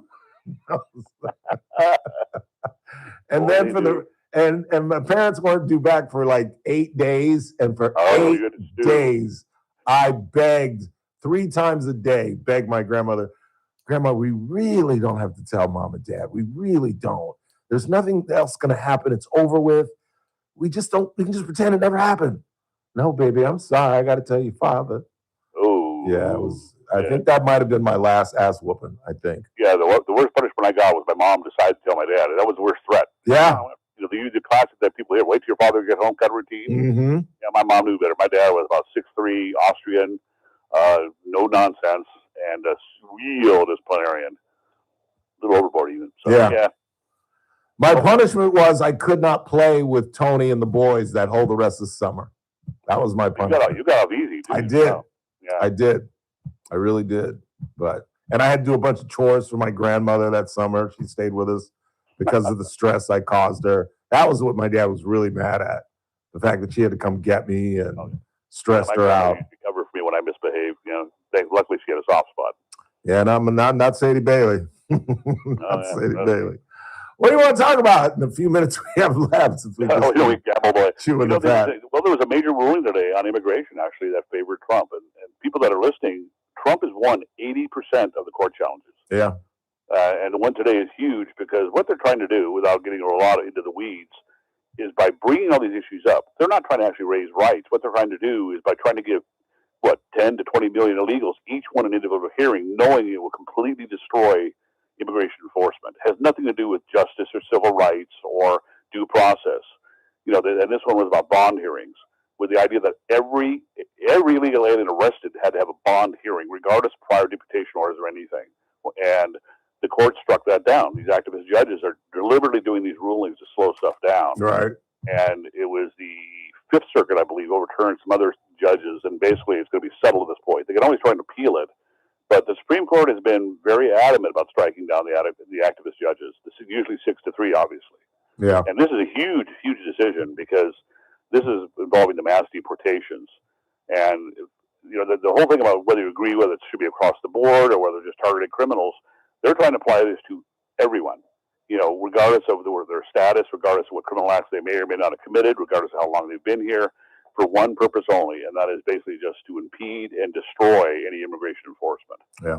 And they basically have come out and said essentially that, as far as people on the left. Yeah. And so that's a huge ruling. It really is. Yeah, it is. It absolutely is. Your thoughts on the ICE agents in our airports? I have no problem with that. They're law enforcement. All they're going to be, at worst case scenario, people watch those videos where some drunk's belligerent on the airline or is belligerent in the airport. They'll either provide additional security because they have TSA agents that also do that, within the agency itself, or they're basically just trying to facilitate lines, things like that. I have no problem with that. It'd be no different than putting sheriff's deputies in there in an emergency or any other law enforcement procedure. But that's when you demonize these guys and you try to say, well, they're not trained for this. Well, law enforcement. But the reality is they're not. I don't know about enforcement as far as illegals. They're not going to be stopping and searching people because that's not what they're there for. Exactly. But see, here's they're in a law enforcement capability, as far as I know, at least. Here's the problem that I had. I saw two messages, and I was busy this morning, so I didn't have time to find the audio and give it to Chris. But I saw Sean Duffy, one of the few members of this cabinet that I like and respect, the transportation secretary, say that they're going to be trained on analyzing. They've been doing this. They've been analyzing stuff, bomb threats and things like that. So they're going to. And then I heard Tom Holman say the exact opposite. We're not trained to examine material. We're not going to be doing that. We're just going to be doing law enforcement stuff. So I don't know what the hell they're trying to work this out. We realize how quick this is being decided. They have to do something. The Democrats were basically given everything they wanted as far as funding for DHS and leaving ICE out of it, and they're still turning them down. So now this has gone beyond, actual fiscal issues and safety issues. It's basically become political theater. And I know the reasoning the Republicans are doing this is because what they'll do is they'll fund ICE through a reconciliation where they just need a majority. Right. And they've done that. That's how the big beautiful bill is passed. But the reality of this is you're putting Americans, regardless of your political position, the longer this goes on, you're putting Americans in direct threat at a time of a heightened terrorist activity. Yeah. And I don't care how they resolve it. I don't care if they put in crossing guards. They have to have somebody who's looking for suspicious behavior. And what they're looking for is some of the indicators are real obvious. For example, single adult males with no luggage and one-way tickets. I mean, something that's really obvious. And that's how for example, the 9/11 hijackers were not profiled that should have been. So there's simple training they can do. And as far as I know, that's 40 hours of training, maybe, if not less. So I don't know. We'll have to see how it shakes out. Yeah. But the idea that they're there to shoot down people and drag people off, no. That's never been stated, and that's never been the intent. Isn't Donald Trump part of the issue, though, now that he's tying because he doesn't want a reconciliation bill. He wants to tie this now to the Save America Act. In fact, we're about to play some audio of that at the bottom of the hour. Yeah, well, I actually agree with the one Democrat that I like, Fetterman, which is strip out the non-essential stuff in the Save America. In other words, the stuff about sex changes and all that Right. other stuff. Make it literally voter ID. Get that through first, because that's where the huge elements of fraud are. Which, did And you that's why know? Americans are 80% in favor of it. And don't try and just stuff stuff into it. Then the problem is both sides always do that. They muddle these things up and they shove stuff in there, and then it's just harder and harder to pass. Make it a standalone bill, just a voter ID, get it through. Did you know 36 states have voter ID? Yeah, but Did depending this- on the ID, like for example, California doesn't require it. Yeah. You have motor voter registration. You register your vehicle with DMV, you automatically get registered to vote. And in the Commonwealth of Virginia, because this whole thing is about black oppression, right, for the vote. Theoretically, yeah. In the Commonwealth of Virginia, no, that's their theory. It's not theoretical. That's That's the their. theory, That's the yeah. Democratic theory that you're oppressing black folks. What did Well, that's Schumer their say? It's Jim Crow 2.0. And in the Commonwealth of Virginia, with voter ID, for the first time in the Commonwealth's history, going all the way back to Thomas Jefferson, they elected a black head of the state legislature. Yeah. So my point being is, where's all this oppression? How did all these poor black folks Right. who had to come up with ID, because clearly the black population helped vote this guy in, Right. where's the oppression in a state that demands identification? Well, here's the thing. The problem you got is you got people that it's so easy to be fraudulent in your voting. That's what they're trying to weed people out. And the reality of it is, as you just stated, anybody in today's world that is a legal citizen has to have ID for all sorts of stuff. You know, your driver's license, you open a bank account, open a savings. You know, there's all sorts of things that they want to actually know who you are and, you know, make sure that you're actually eligible for the services you're asking for. Most people, you know, the whole idea is, oh, you can't get a birth certificate. And somebody made a real big joke about it. You want your birth certificate? Ask your mom. You know, and the reality is, I went through this, by the way. I was adopted, and when I tried to get a birth certificate to travel outside the country to get a copy, my birth certificate was dated with my adoptive father, and it was dated when I was 10 years old.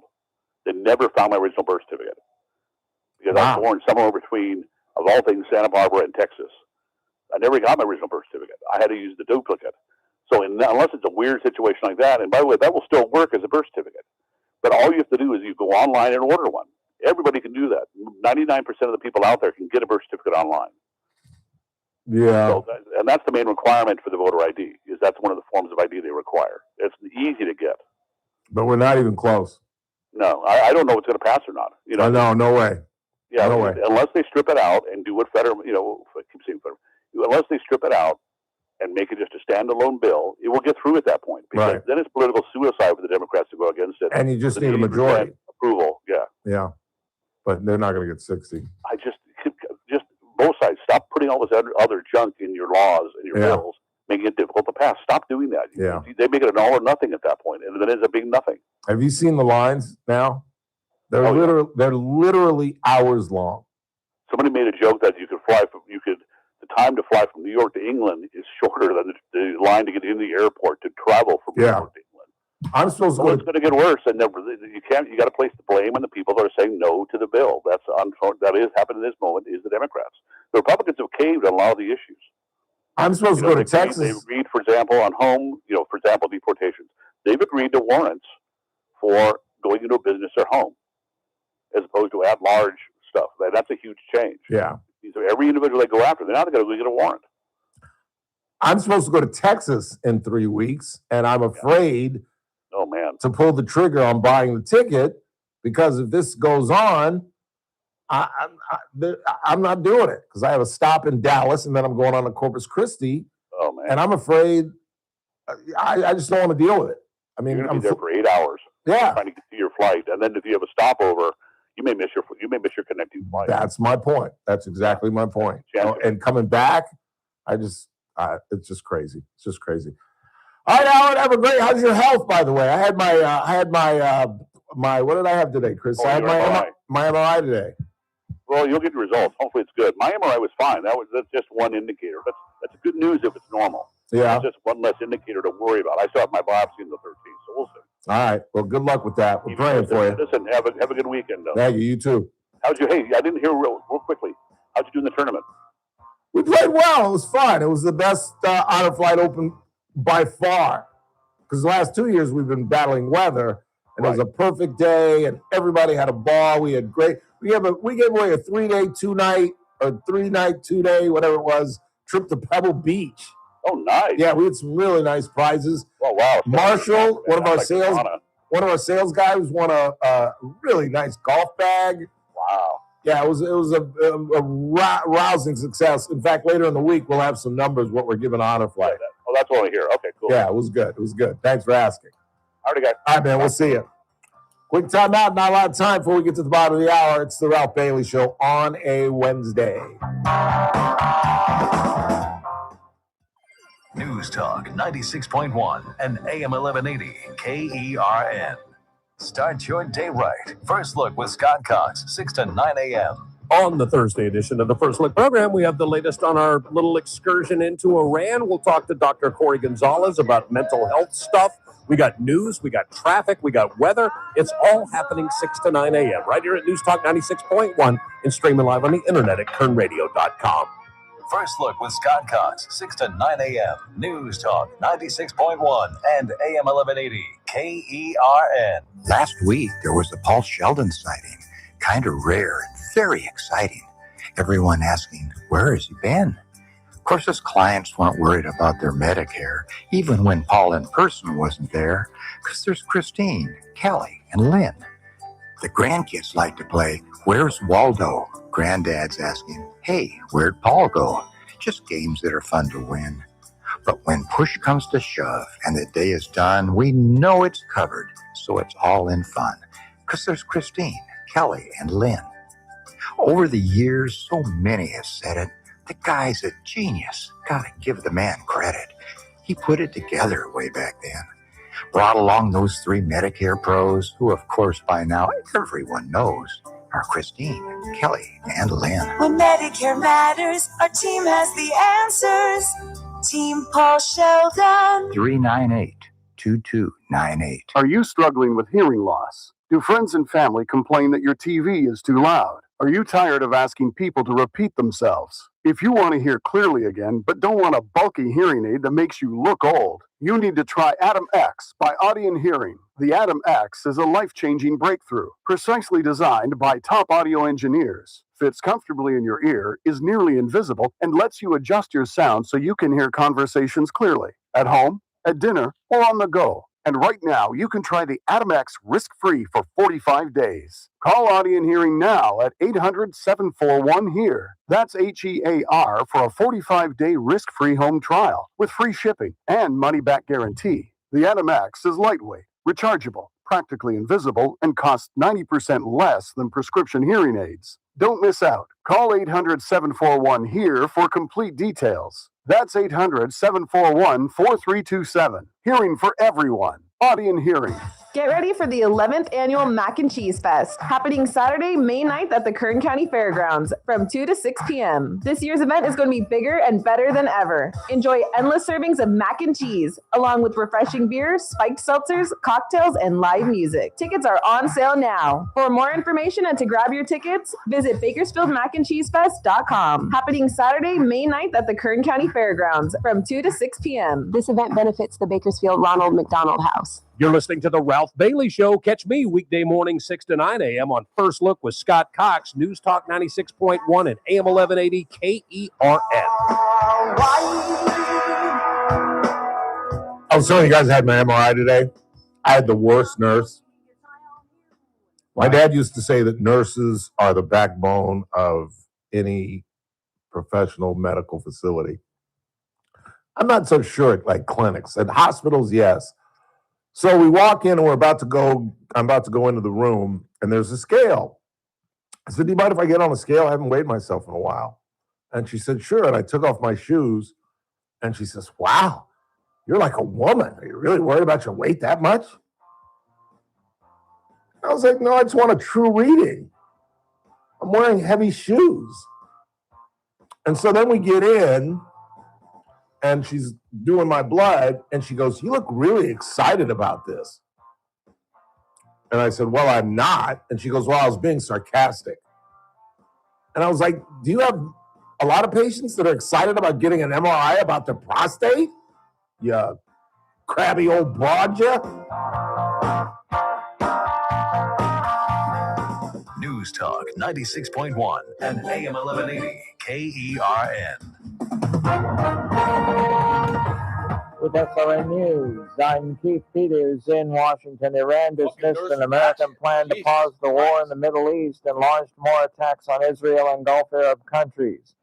Iran's defiance came as Israel launched airstrikes on Tehran on Wednesday and as the U.S. deployed paratroopers and more Marines to the region. The acting head of the Transportation Security Administration says it may have to shut down operations at some airports as travelers are experiencing record waiting times. In testimony Wednesday before a House committee, Ha Nguyen McNeil described the mounting hardship facing unpaid airport workers and warned of potential airport closures. On Wall Street, the Dow up by 305 points, the Nasdaq rose 167, the S&P 500 advanced 35, oil near $91 a barrel. This is SRN News. News Talk 96.1 and AM 1180 KERN. From the KERN Newsroom, your live and local news update on News Talk 96.1 and AM 1180 KERN. The renaming of Cesar Chavez High School is moving forward after a 3-2 vote by the Delano Joint Union High School District Board Tuesday night. They will now choose likely from a list of 10 names that were compiled back in 2002. The favorite back then was Mountain View High School. A solar project in western Kern County near Shafter, Wasco, and Buttonwillow may also be moving forward. Supervisors gave it a first look Tuesday. That would be on farmland and would be around 12,000 acres. Gas stays steady at $5.83 per gallon for the state average, according to Gas Buddy. It's still likely to go up more, though the price stayed still for several hours. I'm Chris Davis in the KERN Newsroom with news every half hour and when it breaks on FM 96.1 and AM 1180 KERN. Attention, Medicare beneficiaries in Kern County. If you're eligible for Medicare and looking for a doctor who listens and cares about you with minimal wait times and prompt referral authorizations, it's time you learned about QualCare IPA. You know, for years, I've been telling you QualCare IPA contracts with most Medicare Advantage health plans and provides you with access to a large network of outstanding doctors and quality hospitals right here in Kern County. Medicare Advantage health plans go beyond original Medicare benefits coverage, and understanding these coverage differences may be confusing. Call us today at 661-554-4544 and let us help you understand your options for 2026. Call today, 661-554-4544. That's 661-554-4544. Get the information you need and the coverage you deserve. For accommodations of persons with special needs and meetings, call 661-554-4544, TTY 711. The JR Show, weekdays at 2 p.m. $500,000 for a building that is burned down 23 times in the last year, and it only makes me ask, why the hell haven't we just let this thing burn down to the ground already? And then the internet is great as it is. The comment says, I hope the person that reports this fire didn't call 911. Weekdays at 2 p.m. News Talk 96.1 and AM 1180 KERN. I'm JR Flores. Catch my show, The JR Show, weekdays at 2 p.m. Now, back to the Ralph Bailey Show.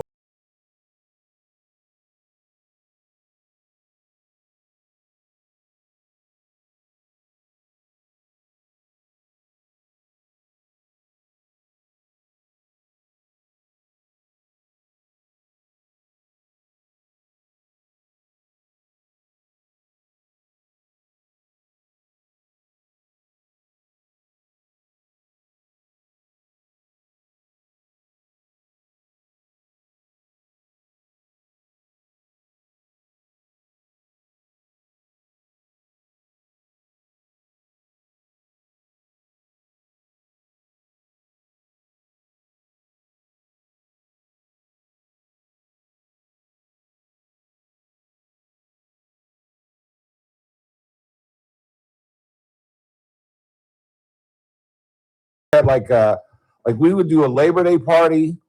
Like I've talked about. It's a great story.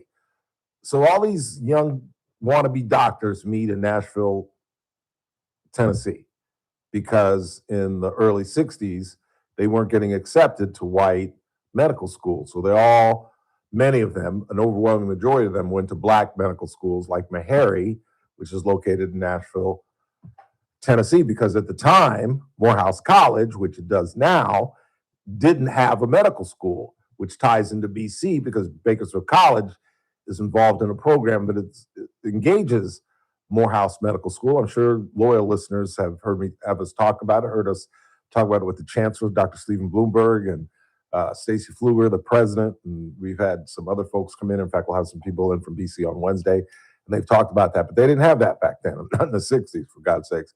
And so they all had to go to Meharry, and they all met up, and they all figured out a way how to pay for medical school. So they got the Navy, and somehow at least 4 of them got stationed in New York at St. Albans. And that's where it all began, where Chris Wood, literally the Williamses, Sam Williams and his wife Carol, and their sons Christopher and Andrea, who Christopher would become my childhood best friend. We literally lived next door to one another on the base. And then I think we lived there from 67 to like 70. My dad did 5 years, I think, because he did 2 years while we were still living in Nashville. And then we all moved there in 67. He did his final 3 years. We lived on the base for 3 years. And then we all moved to Cerritos, where the Williamses lived on Kensington Circle, 2 blocks from where we were living on Caliente Avenue. And the Sewsburys lived right around the corner. And we were all lifetime friends. My next door neighbor, my best friend, now lived 2 blocks from me, 3,000 miles away. And then they all started making money together because they were all progressing as physicians at the same time. So they all went to med school. Then they all did their service in New York in the Navy. And we all moved to Los Angeles. Now they're all about, because it's 70, 71. So I'm like 10, 11, meaning my dad's 30, 31. He's getting out of his residency. He's done his internship. And they all start to make a little money. So we all move out of these tract homes in Cerritos, and we move into Los Angeles. And we moved into Ladera. Dr. Williams and Dr. Sewsbury moved out to Palos Verdes, and we all stayed close. And the 4 families would put on parties, and our party was the Labor Day party. And it was just, they were events, Chris. They were like total events. Like every family tried to outdo the other family, and our parties, I must say, were the best. Even though the Sewsburys and the Williamses' houses were bigger than ours in Palos Verdes. From all the stories that I've told you, what was the significant difference from our Ladera house than their PV houses, even though their houses were bigger than ours? And it's what made our house the party house. The PA system? The pool. We pool. had a pool. True. So the kids loved coming to the Labor Day party. I mean, we would have like 25 kids in that damn pool playing Marco Polo all afternoon and climbing. And this is how the 20th century was, because I know for a fact I wouldn't let my children do this, but my parents would let us. There was a side. They were like cabanas. They weren't really cabanas. That's too ornate a description. They were like little dressing rooms on the side, and it had like a wall that you could climb that led to the roof. So I could climb, and the way we found out about it is I had a basketball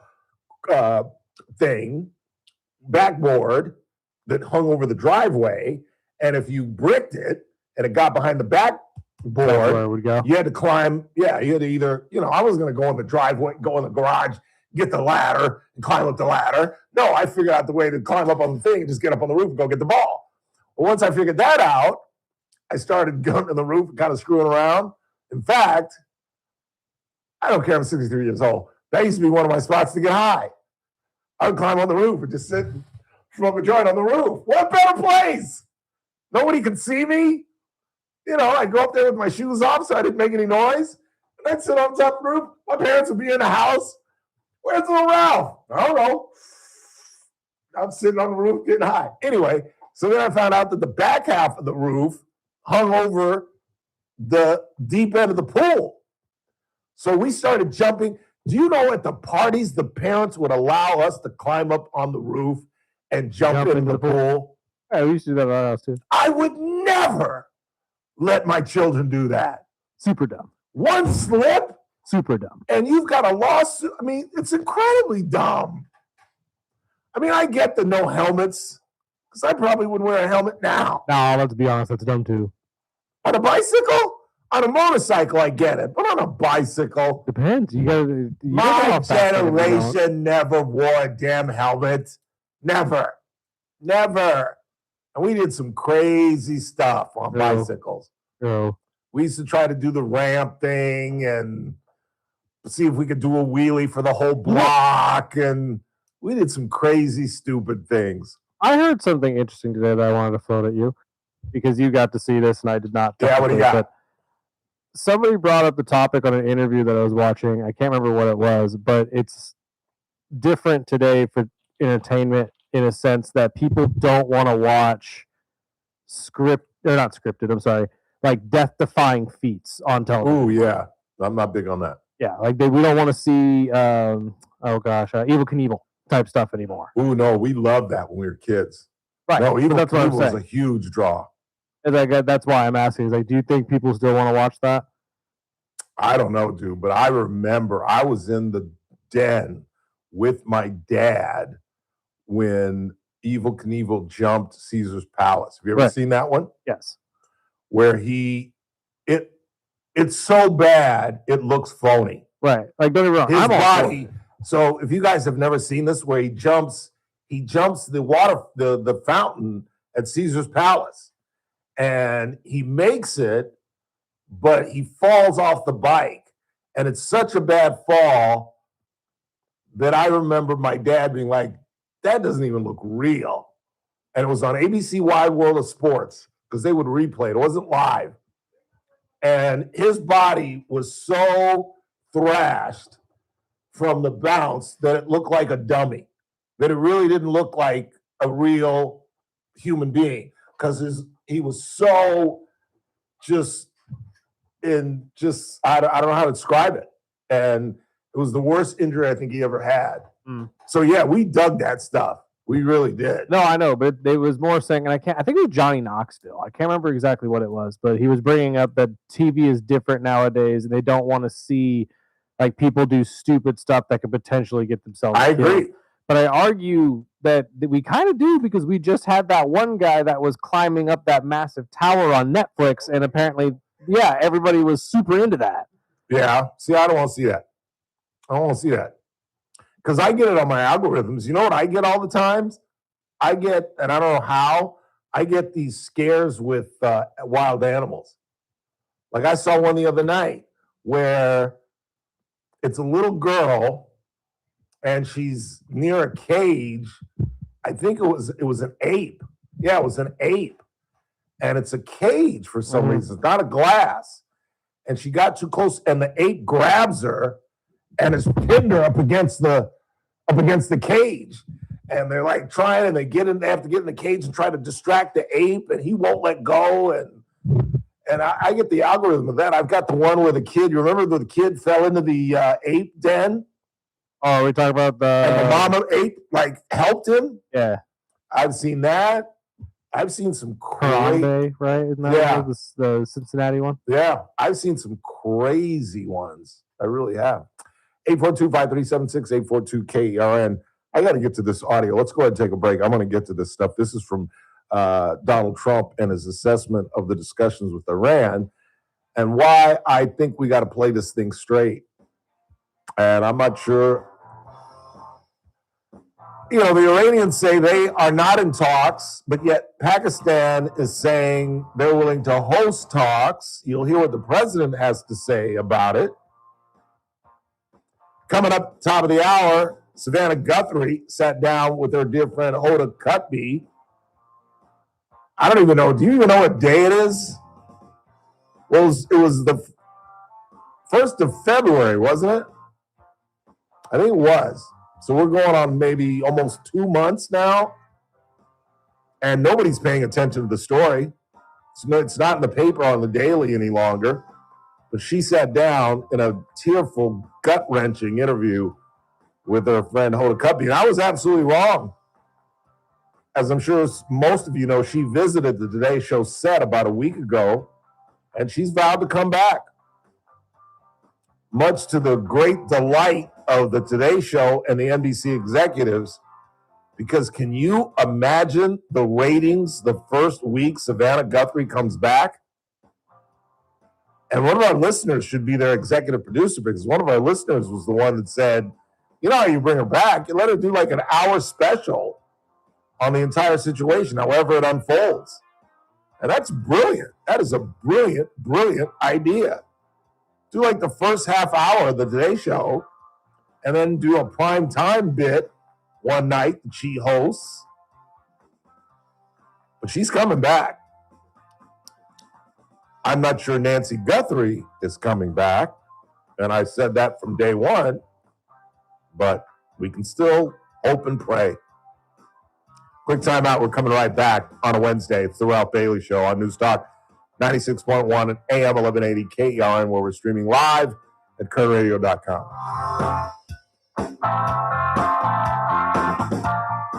News Talk 96.1 and AM 1180 KERN. Start your Big Mike. 9 a.m. On the Thursday edition of the First Look program, we have the latest on our little excursion into Iran. We'll talk to Dr. Corey Gonzalez about mental health stuff. We got news, we got traffic, we got weather. It's all happening 6 to 9 a.m. right here at News Talk 96.1 and streaming live on the internet at kernradio.com. First Look with Scott Cox, 6 to 9 a.m. News Talk 96.1 and AM 1180 KERN. The winter is clearly behind us, and warm temperatures are in our present and future. So there are going to be all type of outdoor celebrations. There's going to be graduation right around the corner. No matter what your event is, you shouldn't be doing the work. You need one of the finest caterers in Kern County. That's Mike Arier and Big Mike's Ragin' Barbecue. Call Mike today at 393-5507, 393-5507, no matter what your event is, whether it's a wedding, whether it's a graduation, a luncheon, an election night event, whatever it is, let Mike do the cooking, because by word of mouth, it's spread throughout Kern County that Mike's food is some of the best. He is big on meat quality. His mashed potatoes are absolutely my single favorite. And he does the cleaning. He does the serving. His crew, they all handle it. You do nothing. All you got to do is pick up the phone and call him. 393-5507. That's 393-5507. Big Mike's Ragin' Barbecue. Jackson Hewitt will do your taxes for $149 or less, no matter how complicated. So if you're a delivery driver, / handyman, / wedding DJ, you pay only $149 or less. We're talking to you, waitress. Check, please. / pet sitter, / influencer.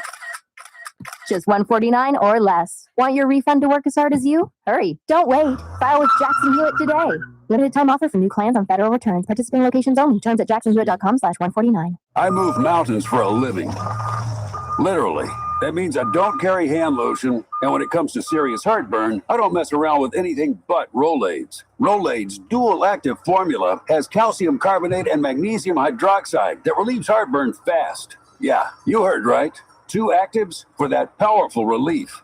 And the best part? The roll fits right here in my pocket, so I can get back to moving mountains. Rolade spells powerful relief. Reach label uses directed. Keep out of reach of children. Trucordia, a new name but a trusted partner for Kern County businesses. At Trucordia, we provide business solutions that include comprehensive commercial insurance and proactive risk strategies to help protect your company and keep operations running smoothly. We also offer benefit solutions with flexible options for both businesses and individuals, supported by easy online tools and hands-on local service that makes everything simpler. For guidance you can count on, call Don Coons at 661-401-2280. Trucordia, building trust. There are just a few home games left before the playoffs as the Condors host 2 big games this weekend. Friday is a $3 Beer Friday with Emo Night. Enjoy $3 Michelob Ultra and Mango Kart till the start of the second period, plus music from the emo genre presented by KGET 17. Saturday is Bluey Night. Everybody's favorite healer will be on the concourse for pictures. Get the Bluey Pack and meter before the game. Doors open at 6, puck drops at 7. Fun starts at $15 at condorstown.com or by calling 324-POP. This is Condorstown. The Armstrong and Getty Show, weekdays noon to 2 on News Talk 96.1 and AM 1180 KERN. Now, back to the Ralph Bailey Show. You got love in your penthouse. Going back to my block. Back to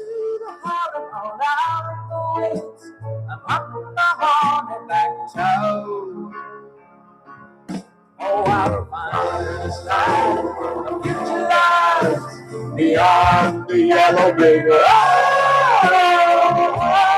So the president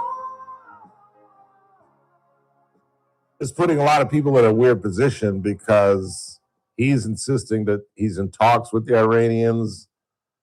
They've presented him gifts. The Iranians are like, we don't know what he's talking about. Now, as I said yesterday or earlier in the week, the only time the Iranians lie is when their lips move. And I'm not 100% convinced that the president tells the truth all the time, suffice it to say. But here's what he had to say in terms of his current relationship with the Iranians. Because they're going to make a deal. They're going to make a deal. They did something yesterday that was amazing, actually. They gave us a present, and the present arrived today. It was a very big present worth a tremendous amount of money. And I'm not going to tell you what that present is, but it was a very significant. Anybody believe that? I mean, I don't want to call our president a liar, but you all have to concede, even the greatest of MAGA supporters, it wouldn't be the first time that he's openly lied. But do you really think that the country that we're bombing on the daily sent him a gift? And would the Secret Service and the government even allow a gift from the Iranians anywhere near the White House?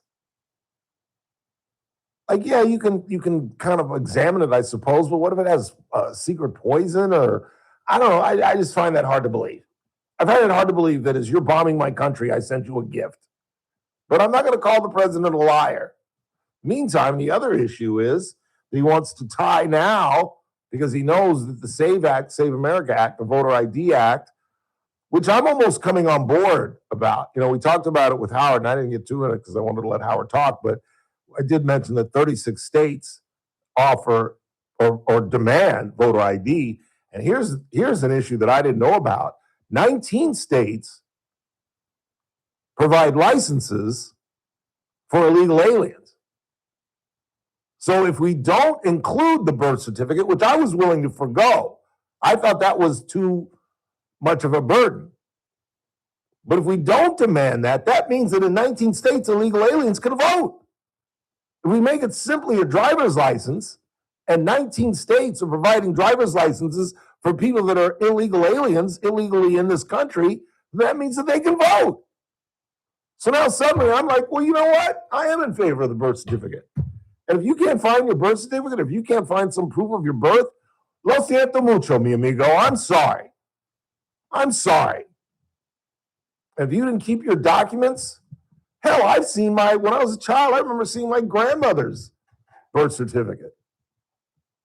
And just freaking out how old she was. She was only probably about my age at the time, probably. But he now wants to tie Homeland and the savings, the Save America Act as one. He's not willing to do a reconciliation bill where they could separate it, as we talked about with Howard. And it doesn't even need the 60 majority vote. It just needs a majority. But if it goes in the major bill, then you got to get to 60 because it has to have the filibuster. And that ain't happening. That ain't happening. And like I said, I'm supposed to go to Texas in 3 weeks, and I'm afraid to death to buy the ticket because I'm not sure this is going to be ended in 3 weeks. Here's more from the president. So I'm tying Homeland Security into voter identification with picture and proof of citizenship in order to vote. And those two items are the most important thing having to do with Homeland Security. So it should be part of the Homeland Security bill. And I'm requesting that the Republican senators do that immediately. You don't have to take a fast vote. Don't worry about Easter going home. In fact, make this one for Jesus, okay? Make this one for Jesus. That's what I tell them. Really? The guy that just said, I'm glad Robert Mueller is dead, is invoking Jesus now? Come on, man. It's too close to Easter. Don't bring God into this, Donald. Of all people, Donald, don't bring God into this. But I And here's the tragedy. Because again, I'm for voter ID because it makes sense. And the fact that the Democrats are dead set against it makes me more hardened for it. But the reality is, this whole voter ID question began with whom? Donald J. Trump. And why did it start? Because for the first time in American history, a defeated president insisted that there was massive fraud. And the reality is, and I don't give a damn what you think, there was no massive fraud. Joe Biden stumbled staggeringly into a legitimate victory. But people like Donald Trump and that nitwit on the radio, Terry Maxwell, the failed restaurateur, keep spreading these stupid lies that there's widespread fraud going on all over this country, even right here in Kern County, where that nitwit will come down to the county and bag on our own registrar of voter. There's no fraud, folks. It's all a lie. Of course, there's some fraud, but it's infinitesimal.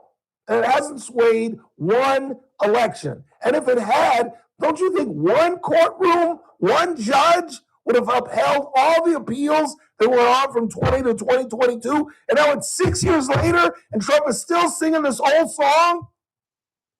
There's not one speech almost that goes by where he doesn't mention Biden or mention that he got cheated in 20.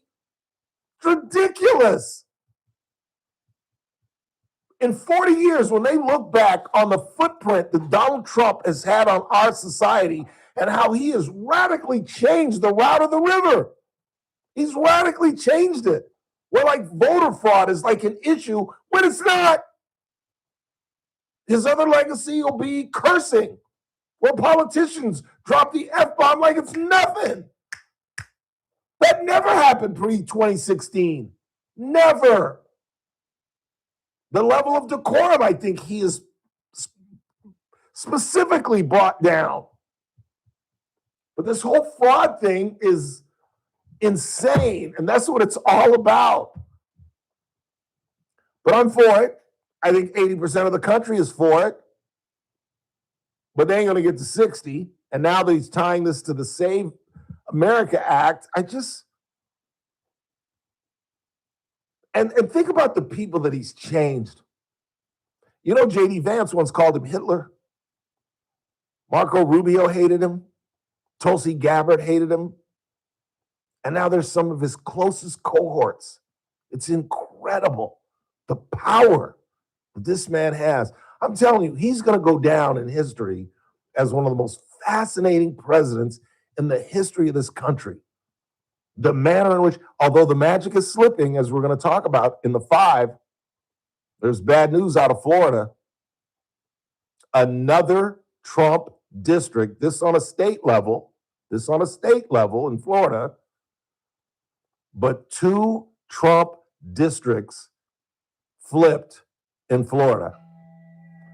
And wait till you hear what district got flipped. It's quite startling, where Democrats went in and won Trump districts. State offices. I think one was a Senate seat, one was an assembly seat in Florida. But you'll be amazed to find out what district a Democrat won. That's a bad sign, folks. With the midterms just a couple of months away, that's a bad sign. It really is. Quick time out. We head into the 5. You'll hear from Savannah Guthrie. She sat down with her former co-host and dear friend, Hoda Kotb, who has come back to the Today Show and is filling in for Savannah.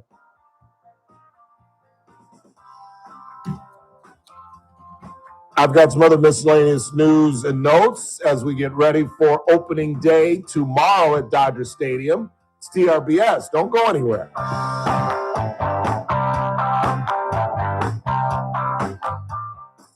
This is AM 1180 KERN. Green Acres. This is 96.1 FM. Bakersfield. Online at KERNradio.com. News this hour from Town Hall. I'm Keith Peters in Washington. Travel disruptions deepened Tuesday as senators raced to salvage a proposal to end the Homeland Security shutdown by funding much of the department, including airport workers going without pay.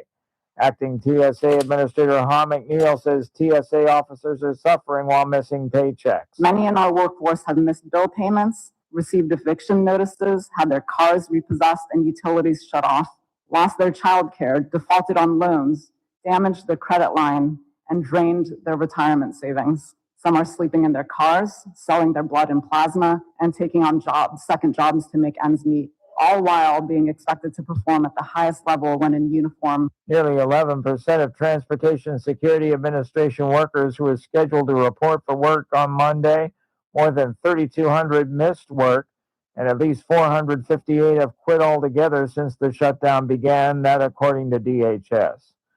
Florida Democrats won a special election on President Donald Trump's own turf. Correspondent Donna Warder reports. Florida Democrat Emily Gregory has won a special election for the state legislature, flipping the district that's home to President Donald Trump's Mar-a-Lago. Trump had endorsed Gregory's rival, John Maples, telling voters Maples was backed by so many of my Palm Beach County friends. Heather Williams, president of the Democratic Legislative Campaign Committee, says if Mar-a-Lago is vulnerable, imagine what's possible this November. I'm Donna Warder. All but 4 of the passengers injured in Sunday's deadly collision between an Air Canada plane and a fire truck at New York's LaGuardia Airport have now been released from the hospital. On Wall Street, the Dow up by 305 points, the NASDAQ rose 167. More at townhall.com. Just hearing the word IRS can make people break out in a cold sweat. No one wants to deal with the IRS, and now you don't have to. The good news is Legal Tax Defense has been successfully negotiating with the IRS for more than 15 years. It doesn't matter how much you owe, whether it's $5,000 or $5 million. You deserve the best in the business on your side, and that is Legal Tax Defense. Even if you're working with someone else and just want a second opinion, there is no cost or obligation to call. They can prevent levies, liens, wage garnishments, even file back tax returns. And the best news about Legal Tax Defense is they won't take your case unless they know they will reduce or eliminate your tax debt. Call Legal Tax Defense right now for a free, no-risk consultation. 800-292-7875. 800-292-7875. You have nothing to lose, but everything to gain. 800-292-7875. Oh, they're on right now. From the KERN Newsroom, your live and local news update on News Talk 96.1 and AM 1180 KERN. Cesar Chavez High School will likely no longer have that name. I'm Chris Davis. But not everyone on the Delano Joint Union High School Board was down with the idea of changing it right away. The vote last night was 3-2, with some board members saying they wanted to take a measured approach and gather more info, while others are feeling the pressure because of the sexual abuse accusations against Chavez. It was the same story with the people who spoke at the meeting about the possible name change. The choice of possible new names comes from a list compiled back in 2002. Those possible names are El Dorado High School, Millennium High School, Memorial High School, International High School, South Delano High School, Century High School, Unity High, Harvest High School, and Freedom High School. It's the board that gets the final say. More farmland could be going to solar projects in western Kern County. Farmers are being offered money for their space. That includes 12,000 acres near Buttonwillow, Shafter, and Wasco, and would give farmers, some of whom may be having a tough time because of water shortages, some guaranteed income. That got a first look from the Board of Supervisors Tuesday. 22 years in prison for Homfan Famazuk of Bakersfield, who pleaded guilty to several charges related to his firing a gun in the air 7 times, then taking off during a family squabble at the Blanco Apartments on White Lane in April of 24. Famazuk was already a convicted felon, and cops also found an unregistered gun when they were able to get him pulled over, they say. The average price for gas in California stayed steady overnight, still at $5.83, says Gas Buddy. I'm Chris Davis in the KERN Newsroom with news every half hour, and when it breaks on FM 96.1 and AM 1180 KERN. What do you think this is, the Army where you shoot them a mile away? You got to get a post like this little thing. You blow their brains all over your nice Ivy League suit. It's the Ralph Bailey Show on News Talk 96.1 and AM 1180 KERN. Now make sure you leave the house when you make the call. You understand me? You hear me? Call from an outside line. I mean it. Call in or text to 661-842-KERN. That's 661-842-5376. Listen live at KERNradio.com. Now, the host you've been waiting all day for. Live from the KERN studio, here's Ralph Bailey. Final hour of the broadcast on this Wednesday. It's the Ralph Bailey Show on News 96.1 and AM 1180 KERN, where we're streaming live at KERNradio.com and broadcasting live on YouTube. But as I go to the chat room and read some of the comments, yes, we're still having problems with the AM, but that will soon be fixed, I promise you. And someone writes, worried about, I didn't read this one. Worried about flying to Texas in 2 weeks, only 25 hours by car or Amtrak. If going by car, take a co-pilot and drive straight through. I ain't driving to Texas. Have you lost your mind? I'm just debating whether to fly, let alone drive to Texas. I've driven through Texas. So we have put this in stone. You are going? No, it's not in stone. Okay. I'm, in fact, I'll get to that in just a second. But somebody says, can't hear it on YouTube. Why can't you hear it on YouTube? I'm hoping they're alluding to the top of the show where I forgot to turn it up. More than likely. But I listened to the show last night. Why was I listening to the show yesterday? What was yesterday? Oh, it was Tuesday. I listened to the Teresa Golden interview. That's what I was listening to. It sounded fine to me. I don't know. It was probably an old comment from when the audio wasn't up during your 13. At the very beginning? Yeah. But, the other good news from my doctor's appointment today, not only did I lose weight, completely unintentional. I wasn't trying to lose weight. I was happy. I was about 195. I was happy at 195. I had a little belly. I still, even at 187, I still got, can you see that? Yeah, you see that right there? I still got that going on right there. Just that little layer of, look at that. That's disgusting. Just that thing. If I could just get somebody to suck that out right there, I'd be okay. But I lost the weight because I was worried about my A1C. And I just cut out. I asked Cothry, I asked my doctor, I said, well, how can I? He was like, well, your A1C, this is before, because my last blood test, he didn't test my A1C, which kind of pissed me off. But the last one, it jumped into the 6s from the 5s. I said, well, what do I do? I haven't really changed my diet. And he said, do you eat a lot of bread? And I said, well, not really, but I eat a lot of sandwiches, but I eat wheat bread. I hated wheat bread until I got high blood pressure. I never ate wheat bread. I always ate white bread my whole life. And then I got my blood pressure about 6-7 years ago, and I eat nothing but wheat bread. And now I changed to Bonnie's Best, and I eat their egg salad sandwich 3, sometimes even 4 times a week, because they have brown bread, which is really good for you. And egg salad isn't that filling, obviously, because I've been eating the crap out of it. I've lost weight unintentionally. And that's all I did. I was just trying to get rid of carbs. Because I would go to Jersey Mike's like 2 or 3 times a week. And he said, well, cut out all the sandwiches and cut out all the pasta. Because whenever I get my hair cut, where do I go, Chris? Oh, it's right across the way. It's Eureka's. Eureka's. I go to Eureka's and get a little, I get the chicken Florentine with fettuccine Alfredo on the side. Oh, so damn good. It's these chunks of chicken, and Ralphie shoves it with spinach, and it's covered like in this cheese. Oh, God.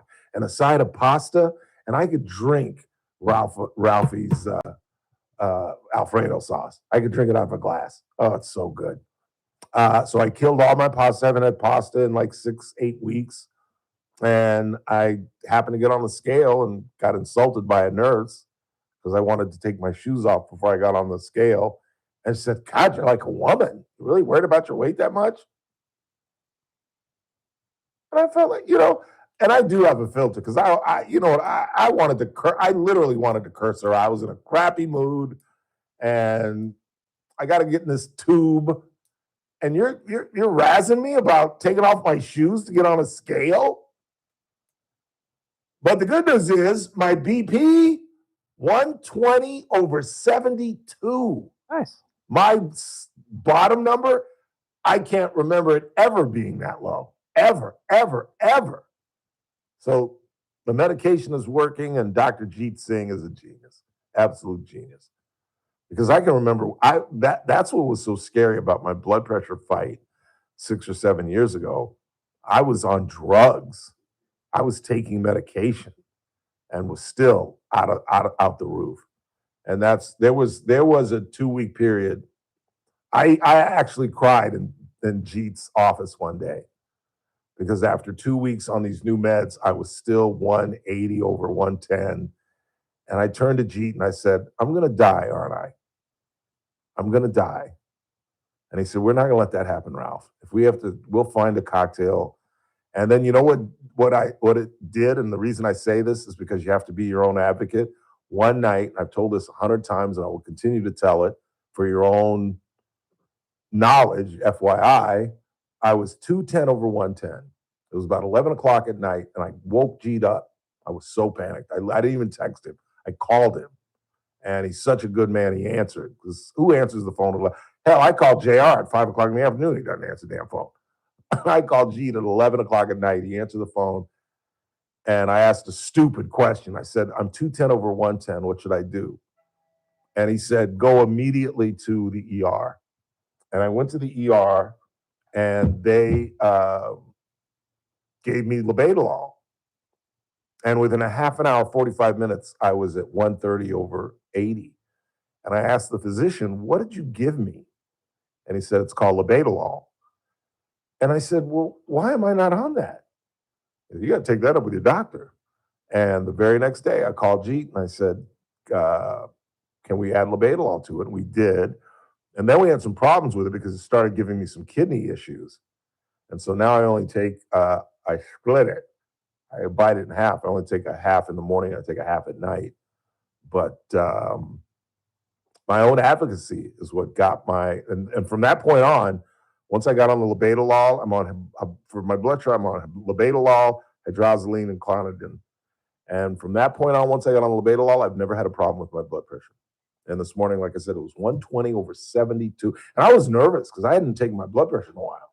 And I didn't realize, I should have known they're going to take your blood pressure, but I didn't realize that. And so when she put the thing on, I was like, ooh, I haven't taken my blood pressure in a while. This would really ruin my day if this thing's 140/90. And now I'm thinking, well, stop thinking, Ralph. You're raising it your damn self. Think about something else. Think about Texas. Think about Texas. Just think about being in Texas and kind of calm down. And she said, ooh. Again, my horrible nurse. You don't say ooh without an explanation. And I went, what? She goes, your blood pressure is right on point. Are you on meds? And I go, yeah, what is it? She says, 120/72. I said, that's outstanding. She goes, yes. And I felt like saying, well, then don't say, ooh. Scare the crap out of me. It's probably 140/90 right now after your ooh. Almost as bad as my anesthesiologist when I had my carbuncle taken off my head. That African freak. My anesthesiologist comes to me 10 minutes before my operation to remove that big old carbuncle that you guys used to see on the back of my head. And he's an African dude. And he comes up to, I swear to God, it's a true story. 5 minutes before I'm going in the thing. I'm laying in there, I'm prepped, I'm ready to go. And the guy says, that's your anesthesiologist. And I swear to God, this is the bias I have for black folks. I said, thank you, Jesus, I got a black guy. Oh, great. And he walks over and he says, what are we having done today? And I'm like, you're my anesthesiologist. You're supposed to be, I lived with one for 22 years. I know what they do. You're supposed to have made rounds and you're supposed to tell me what we're having done. The surgeon doesn't talk to me. The anesthesiologist, you're supposed to know. I said it in my head. I didn't say that to my anesthesiologist. Guy's got my life in his hands in about 6 minutes. And then I said, well, we're having this carbuncle taken off my head. He said, ooh. And I'm like, what's with the ooh?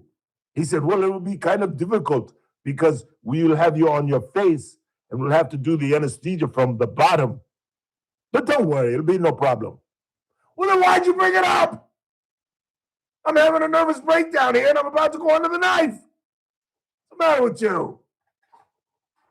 Sometimes, I'm telling you, man, I used to hear my father talk about that. Sometimes these people in medicine, they see so many people that they think everything is routine and they lose that edge that for that patient, this is the first time they've ever gone through this.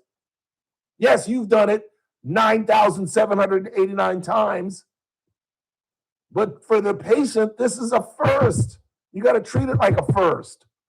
And I think after years and years and years, because the battle axe that made fun of me taking my shoes off when I was getting on the scale had to be 107. Like, how long have you been doing this? I don't know. I just, I guess I've just been spoiled because I've had some of the best medical care. You know, Dr. Cothry, I think, is one of the finest GPs in this town. I think Dr. Singh is the best cardiologist in this town. I think his wife, who I used to go to as my endocrinologist, Jasleen Dougal, I think she's one of the best. I've just been blessed with really good healthcare. It's one of the reasons I ain't leaving this joint. I ain't leaving this joint, starting all over again and starting at my age, trying to create new relationships with, because there's 3 things my dad said you have to find when you come to a new community. He said you had to find a good doctor, a good dentist, and a good mechanic. That's what my pop used to say. 842-5376. Let's go ahead and take a break. We'll come back, check the board, see what you guys are talking about. And we will come back and hear from Savannah Guthrie as well. Her sit-down interview with Hoda Kotb. First time that she sat down and discussed her situation. It's a heartbreaking interview. Don't we have something to give away this week? No? Not that I've seen. I thought we did for some reason. Quick time out. Coming right back on a Wednesday. It's TRBS. News Talk 96.1 and AM 1180 KERN. We're streaming live at kernradio.com. News Talk 96. Messmaker. KERN. The JR Show, weekdays at 2 p.m. So I'm not defending this woman. Yes, her attitude probably stinks because, well, she's from Bakersfield. 2, she's got to put up with dumb people calling 911 because, well, she's from Bakersfield. Which leads me to my other question. Who in the hell still calls 911 in this community? Expecting somebody's going to actually show up to your 911 call. Let's just be real. The JR Show, weekdays at 2 p.m. Join us tomorrow at 4:30 when Daniel Petrie from Messmaker and Petrie Wealth Advisors joins us as he does every Thursday, updating us on the deficit, unfortunately. It'll be interesting to see with the epic fury going on. We jumped into the hundreds of billions of dollars last week. We'll see what's going on tomorrow with Daniel Petrie because he updates us every week on the deficit, on the progress of silver and gold. And again, you know what Messmaker and Petrie Wealth Advisors are all about. They're all about retirement. If it's staring you dead in the mug, as it is me, I suggest you call Daniel.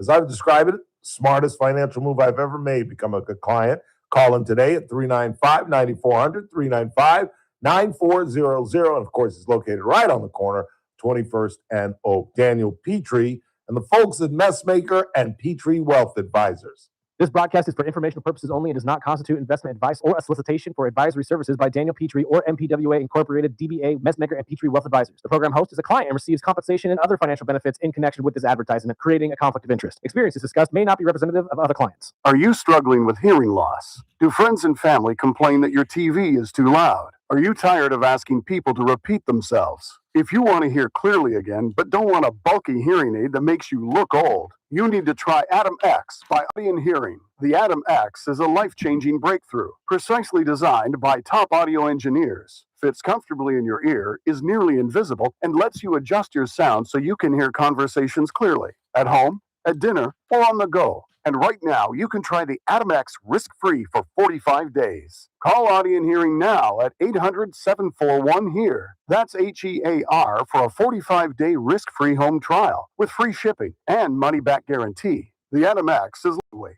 rechargeable, practically invisible, and costs 90% less than prescription hearing aids. Don't miss out. Call 800-741-HEAR for complete details. That's 800-741-4327. Hearing for everyone. Audion Hearing. Trucordia, a new name, but a trusted partner for Kern County businesses. At Trucordia, we provide business solutions that include comprehensive commercial insurance and proactive risk strategies to help protect your company and keep operations running smoothly. We also offer benefit solutions with flexible options for both businesses and individuals, supported by easy online tools and hands-on local service that makes everything simpler. For guidance you can count on, call Don Coons at 661-401-2280. Trucordia, building trust. Are you looking for a hospital that truly cares for your health and well-being? At Good Samaritan Hospital, they provide high-quality medical detox, psychiatric services, and medical and surgical care. They accept most insurances, including Medi-Cal, Medicare, and Kern Family. They offer Kern County's longest-standing inpatient detox program with dual diagnosis that combines medical care and withdrawal management all under one roof. Learn more at GoodSamaritanHospital.com or call 661-215-7500. Good Samaritan Hospital. They care for their community. The Clay Travis and Buck Sexton Show, live 9 to noon. Now back to the Ralph Bailey Show on News Talk 96.1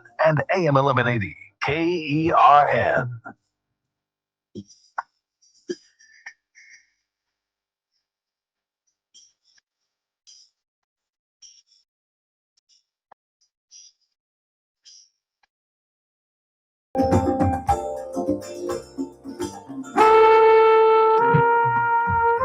Herb Alpert and the Tijuana Brass. Good choice. Chuck Mangione, but yeah. Chuck Mangione and the Tijuana Brass. Good choice. Chuck Mangione. How did I not know that? That's in my wheelhouse. I grew up with Chuck Mangione. Probably not even alive anymore. Herb Alpert? Really? There's no Latin sound to this at all. The hell was that? Yeah.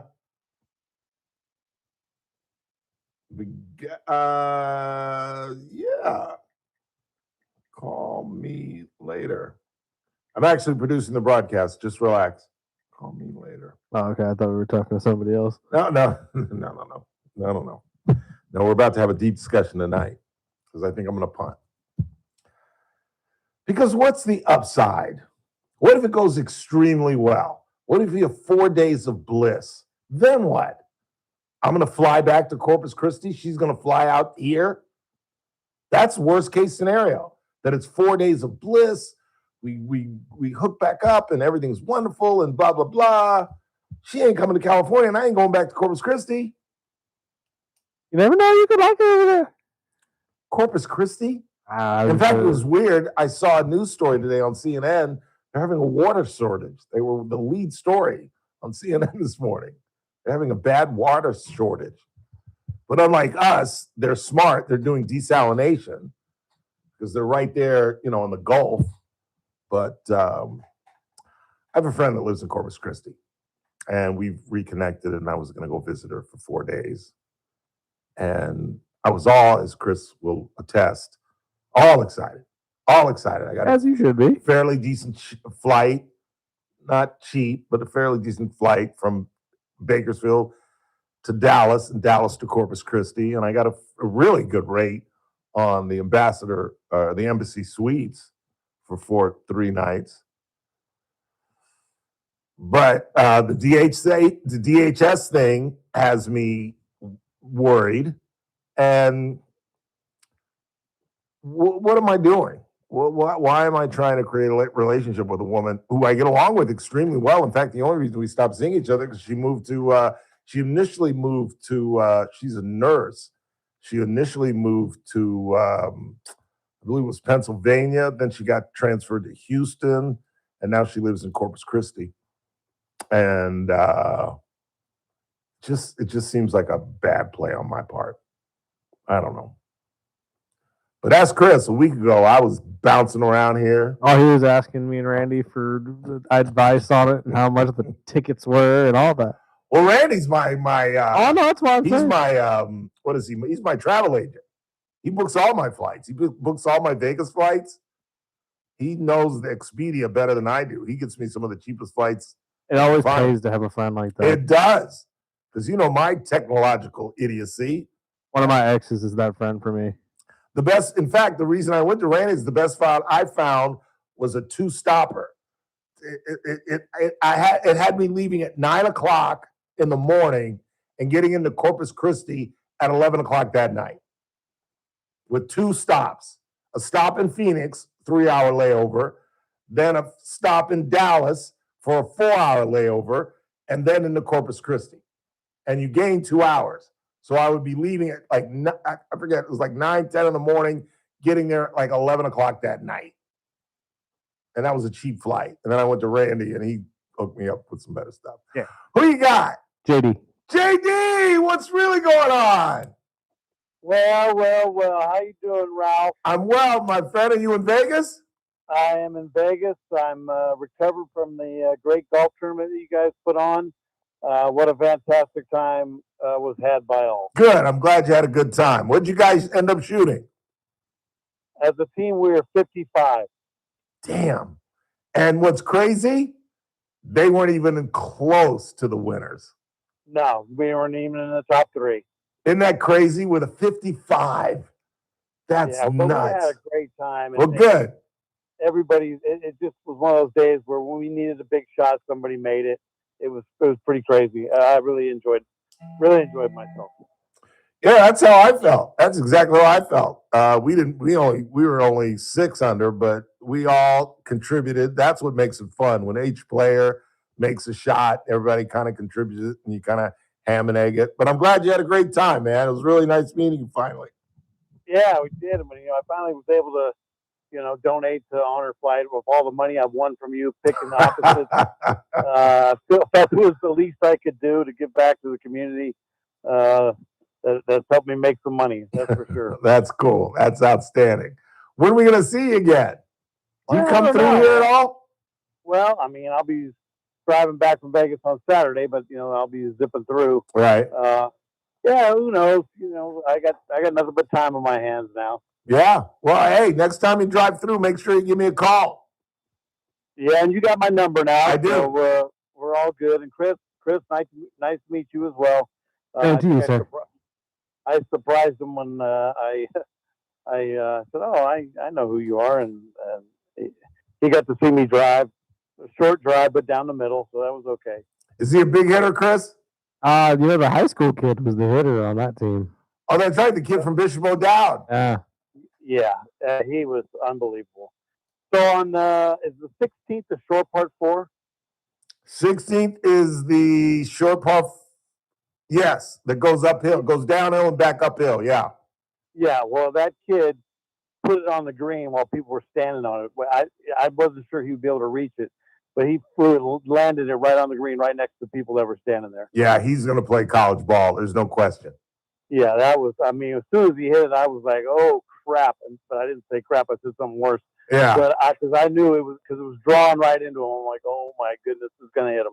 Because our boss's son, Sam, is a single-digit handicap, and he can hit it that far, but I've never seen him hit that green. And this kid's in 10th grade driving par 4s. He's going to play D1 college golf. There's no question about it. Yeah, he's a plus 2. His sister's getting ready to go to Michigan on a gymnastics scholarship. So yeah, they got a good gene. Yeah, they got the family genes. You could tell Pop was an athlete, no question about it. Oh yeah, he played football at West Point. Yeah, exactly. I remember you telling me that. All right, Pop. Always good to talk to you. Appreciate the support for Honor Flight and the show. And give me a call next time you're near town. You got it. All right. Love you, JD. Take care, man. All right. Bye now. And this is a black kid we're talking about. He was in 10th grade and he's driving par fours. It's a great story. Quick timeout, last half hour of the broadcast. Don't go anywhere. News Talk 96.1 and AM 1180 KERN. With SRN News, I'm Keith Peters in Washington. The acting head of the Transportation Security Administration says it may have to shut down operations at some airports if the budget impasse drags on as travelers are experiencing record waiting times. In testimony Wednesday before a House committee, Ha Nguyen McNeil described the mounting hardships facing unpaid airport workers. Melania Trump often commands the attention of any room she enters, but on Wednesday she shared the spotlight with a robot. The humanoid robot Figure 03 accompanied the First Lady on Wednesday as she arrived at the White House East Room for a second day of a summit she had convened with counterparts from around the world through her Fostering the Future Together global initiative. On Wall Street, the Dow up by 305 points. More details at SRNnews.com. And Sam can't hit that fucking green. News Talk 96.1 and AM 1180 KERN. From the KERN Newsroom, your live and local news update on News Talk 96.1 and AM 1180 KERN. Some Delano Joint Union High School District Board members say the pressure is on to rename Cesar Chavez High School, and Tuesday night voted 3-2 to move forward with that. Some of the objections were that perhaps more time should be taken to consider all the ramifications. Board members will choose likely from a list of 10 names compiled in 2002. Homefan Famazouk of Bakersfield is going to prison for 22 years and 4 months for being a convicted felon with a gun, for that gun not being registered, and for firing it in the air 7 times recklessly during a domestic incident in April of 2024 at the Blanco Apartments on White Lane. I'm Chris Davis in the KERN Newsroom with news every half hour and when it breaks on FM 96.1 and AM 1180. KERN. It's that man again for Sangera Subaru and a Subaru A Lot to Love event going on now through March 31st at Sangera Subaru. And of course, spring is the best time to get an incredible offer on that new Subaru you've been waiting for, like a 2026 Forester CVT. Lease one now for only $179 a month for 36 months and just $5,000 due at signing. And remember, every Subaru always comes standard with symmetrical all-wheel drive. And don't forget, this offer ends March 31st. So stop by and see my good friends Damon Culbertson, Hassan Levy, and all the guys during the Subaru A Lot to Love event. Pick out your new Subaru for spring and hit the open road. Sangera Subaru, paving the way for a better community at 5500 Gasoline Alley Drive in the Bakersville Auto Mall, 24/7 at sangerasubaru.com. Through March 31st, 2026, lease a 2026 Forester CVT for $179 a month on a 36-month lease. $5,000 due at lease signing plus tax and license. 0 security deposit. 7,500 mile year limit. 15 cent per mile overage. MSRP $32,183. VIN number T3030467. Model code TFB-01. Start your day right. First Look with Scott Cox, 6 to 9 a.m. On the Thursday edition of the First Look program, we have the latest on our little excursion into Iran. We'll talk to Dr. Corey Gonzalez about mental health stuff. We got news, we got traffic, we got weather. It's all happening 6 to 9 a.m. right here at News Talk 96.1 and streaming live on the internet at kernradio.com. First Look with Scott Cox, 6 to 9 a.m. News Talk 96.1 and AM 1180 KERN. You're listening to The Ralph Bailey Show. Catch me weekday morning 6 to 9 a.m. on First Look with Scott Cox, News Talk 96.1 and AM 1180.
story.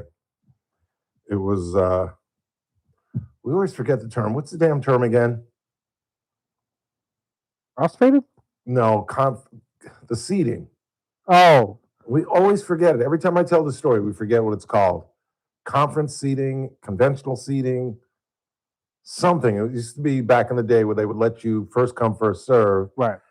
And then there was the tragedy at a Who concert in Cincinnati where a girl got stampeded when they opened the doors, and they cut that out. What is it again, y'all? Anybody want to help me out in the chat room or on text? It started with a C. It was something seating, and it was when they allowed first come. You know what? I got a computer right here. Hey Siri, what was it called when it was first come, first serve seating?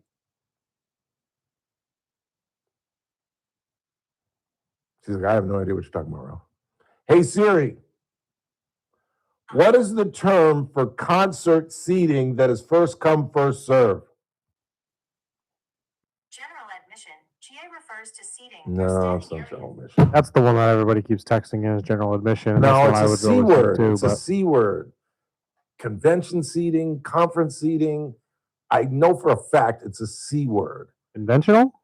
I don't know. If you say it, I'll know it. Well, anyway, we went to this concert at UCLA, and it was that kind of, and we had great seats. We had to get there, though, at like 10 o'clock in the morning, and we started partying at around noon, 1 o'clock, and I was like 17 years old, and we were smoking weed and drinking beers. I don't know how we got beers on the UCLA campus.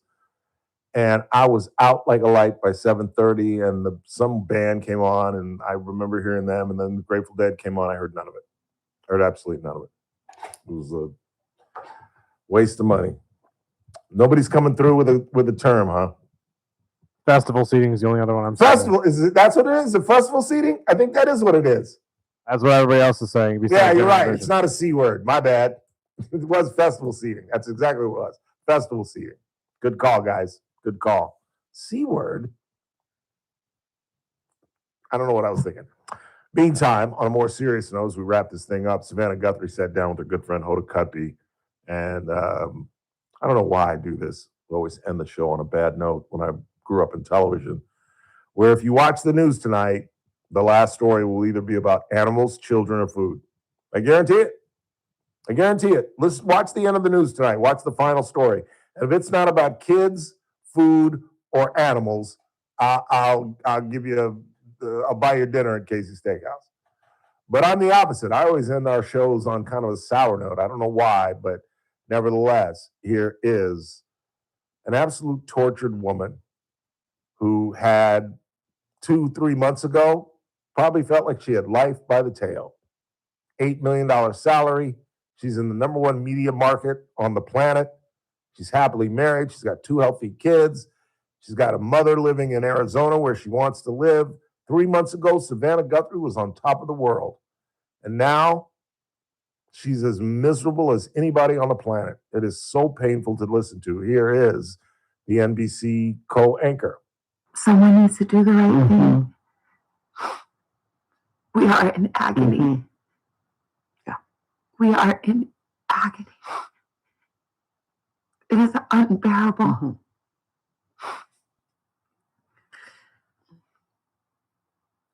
And to think of what she went through. I wake up every night in the middle of the night. Every night. And in the darkness, I imagine her terror.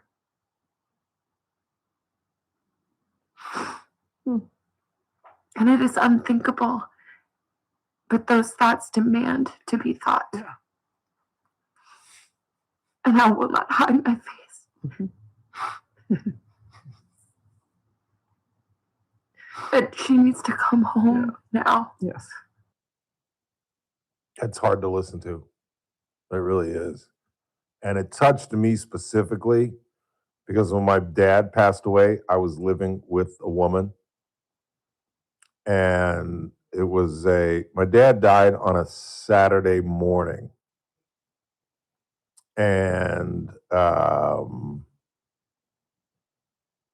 So my dad died on the Saturday morning. And as I said, I was kind of living with somebody at the time. And I'll never forget, it was either Monday or Tuesday. We woke up together. And the first thing she said to me was, "Are you all right?" And I said, "Well, obviously I'm not all right." But she goes, "No, no, no, no, no. I mean, are you all right?" And I said, "Why are you asking me this? Am I acting differently? Like noticeably?" She said, "No, but for the last 3 nights, you have flung up in your sleep, and you wake me up, and I kind of look at you, and I don't know whether you're sleepwalking or what, but you just sit up for like 10 seconds, and then you go back to sleep." And I was like, "Get out of here. I don't like seriously, like where I'm perpendicular to the bed, like I'm sitting up." She goes, "Yeah." I've done that a few times too. And I'm like, "I don't remember it." But then I would think back, and each night I had a horrible, horrible nightmare about my dad. My dad died at a gas station here in town, right there on White Lane and Gosford. I think it used to be a Texaco. I always forget this. It either is a Texaco and it used to be a Shell, or it used to be a Shell and it's now a Texaco. I'm guessing it was probably used to be a Texaco, now it's a Shell. And in my dream, those 3 nights, I'm in the Shell. I'm in the gas station. Because my dad died. He paid for the gas. He filled up his gas. He went in. He paid for it. He was going to leave. And that's when they heard him hit one of the pylons. And they went outside. They heard the crash. And they found him slumped over his steering wheel. And the dream was, and I've had it maybe once or twice in the last 25 or 26 years. I haven't had it very often. But the dream is I'm in the gas station and I look outside and I see my dad's car. And in the dream, I don't see my dad, which is weird, but I see his car slowly rolling back and hitting the pylon. And in the dream, that's where I realize my dad's in that car.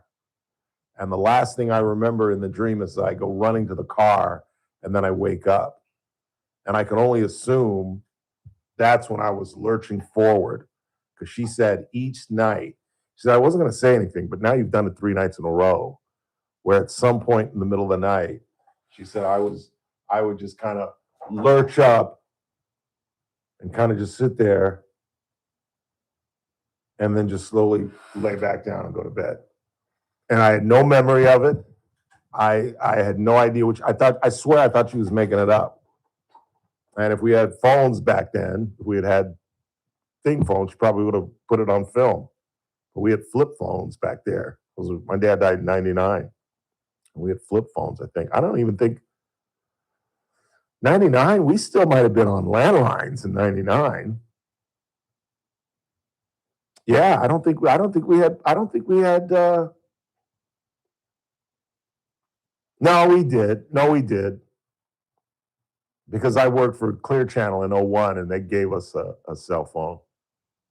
So I think no, it was all landlines in 99. Well, there were cell phones, but it was the Nokia like bricks that would never break. Those big old things. Yeah, the flip phone I don't think came out. Well, and about the Motorola one, right? And you know what was big at the turn of the century back then? What I made fun of you about. What did I call it? The starts with a B. That went out of that became antiquated. Oh damn, my memory's so shot to hell. The thing that Barack Obama had forever. I forget what they're called. BlackBerry. Those were big right around the turn of the century. And then within like 3 or 4 years, nobody had a BlackBerry. Nobody. Didn't you have a BlackBerry for a hot minute? No, Blackjack. Oh, you had a Blackjack. All right. I feel bad for her. And I think at this point, the Guthrie family has to embrace the fact that now mom is gone. And now they'll always be tortured until they find her body. And I doubt they'll find her body. I think all of those ransom notes were all BS. And now I think you need to investigate that, because now Was that a TMZ employee that was doing that? I mean, somebody bogus was doing it. And didn't you find it peculiar that TMZ was the benefactor of this whole nonsense? Why would they send it to TMZ? Granted, as I have stated on this very show, I think they're the finest entertainment reporting that's going on. I mean, they're on top of everything. Did you see the TMZ audio of Dwight Howard's wife? You haven't seen that or I heard have that? not seen this, no. Where apparently they've got this big gated house, and when Howard gets pissed, he locks her out of the house. So finally, she called the cops. And of course, TMZ has they did a FOIA request, and they have the cops video, and they have the audio of her calling 911. Yes, I'm Dwight Howard's wife, and once again, he's locked me out of our mansion. Could you send somebody? I've never called. He's done this 7 or 8 times. Whenever he gets angry, he does this. But I've had it, and I want back in my home. Where are you, Mrs. Howard? I'm standing at our gate. He's literally locked me out of my home. He has always been a knucklehead. Always been a knucklehead. And you know what? He should be a Hall of Famer. But he just never lived up to his because his first what would you say? 5 years in the league, he was on track to be a Hall of Famer. Shaq, yeah. I wouldn't go that far, but a Hall of Famer, right below Shaq, right in conversation at least. And then by the time he came to us, by the time he came to the Lakers, it was already done. He was done. How do you lose that skill that quickly? I think just because he was a knucklehead. He obviously didn't work on his game, and you see all these shenanigans that he's in. He clearly doesn't have discipline and a sense of right and wrong. Locking your wife out of her home. Dude, get a divorce. I think the game just evolved past him because he couldn't develop a shot at all. He was more of just a dunk guy and a rebounder. Yeah. And teams can figure out how to stop you if you're that one-dimensional. And the post game doesn't really even exist. No, really doesn't even when exist. Steph and Clay got together and the Splash Brothers became a thing, that became a thing of the past. And now teams are shooting 40, 50 threes a night. That's just crazy. And then teams shooting 43s in one half. Yeah. And to hear LeBron say that in defense of his not playing 82 games, that it's more physical now than it was in the 70s and the 80s and the 90s. Son, you have lost your ever-loving mind. You never saw Philly play Boston. You never saw the Lakers play Boston. You never saw the Knicks play the Bulls. You never saw the Knicks play the Celtics. And some of those conference championship games, you remember the Julius Erving, Larry Bird fight? That was one of the great fights. And now that they're old men, they talk about it. I've heard Julius talk about it, and I've heard Larry Bird talk about it. I've heard Danny Ainge talk about it, and I've heard Barkley talk about it because Barkley was on that Sixers team. And Barkley, of course, tells the best version because I've heard them all. I've heard Ainge, Dr. J, Larry, and Chuck. And, of course, Chuck's version is the best because Chuck got into the fight. And Chuck says, man, it was a bad night because, I love Dr. J. But this was like either his penultimate year or his final year. And let's face it, and I would never say this about the doctor, but his skills were waning. And to be honest with you, Larry was wearing his ass out.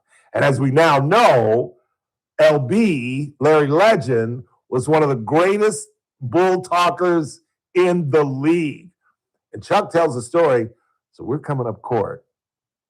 And Larry yells at me, Chuck, you better get this old man off of me. And he's talking about Dr. J. And Chuck said, I didn't do this on the court, but inside I was doing this.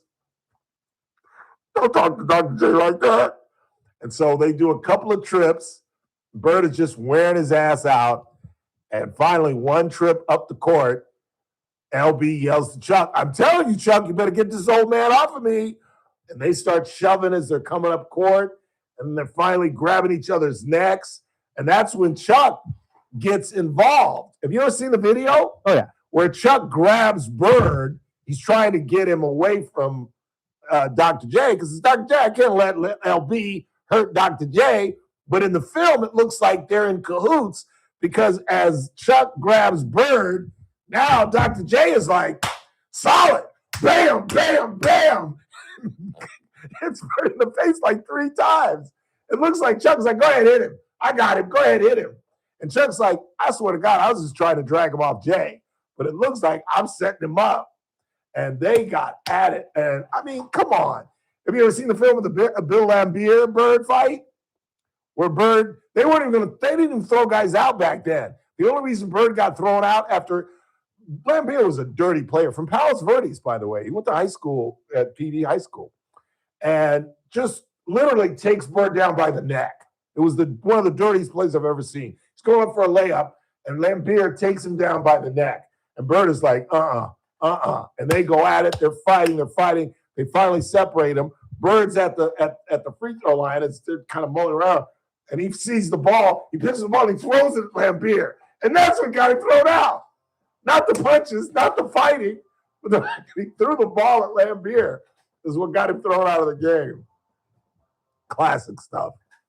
But LeBron thinks it's tougher now. You done lost your mind. You ever seen the Detroit, Indiana game, LeBron? Brothers used to go in the stands and fight people. Man, I remember the NBA back in those days when those guys were all on coke. They fight like once a week. That's why they had to start, like in the 90s, that rule that if one guy comes off the bench, they're suspended. Because back in the day, when there was a fight, it was like a baseball game. Everybody would run on a court, there was chaos, and it was David Stern who said that's if there's a fight and one guy comes off the bench, he's automatically suspended. That's the only reason now when guys fight, when they rarely do, you don't ever see anybody get up off the bench because it's an automatic suspension. Final time out of the night. Wrapping this thing up. We'll check the board, see what you guys are talking about. Tomorrow's a Thursday. Mike Turnipseed will be here along with Daniel Petrie. And we might have Wendy Amijo join us. The Bakersfield Women's Conference is coming up. She wants to sneak on here. And later in the week, we might have Jeff Salters on. And I'll explain why a little bit later on. But in the meantime, let's wrap this thing up. Keep it locked. Scott Jennings at the top of the hour. In the meantime, you're listening to The Ralph Bailey Show on News Talk 96.1 and AM 1180. KERN. We're streaming live at kernradio.com. News Talk 96.1 and AM 1180.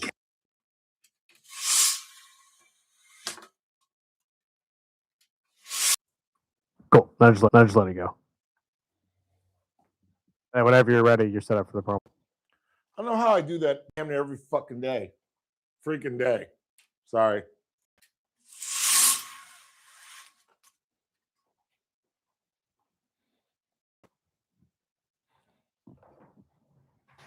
Oh!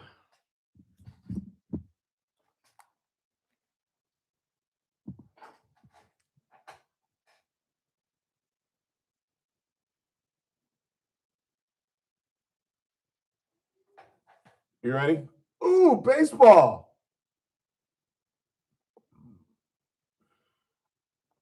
I don't know who to root for, the Giants or the Yankees.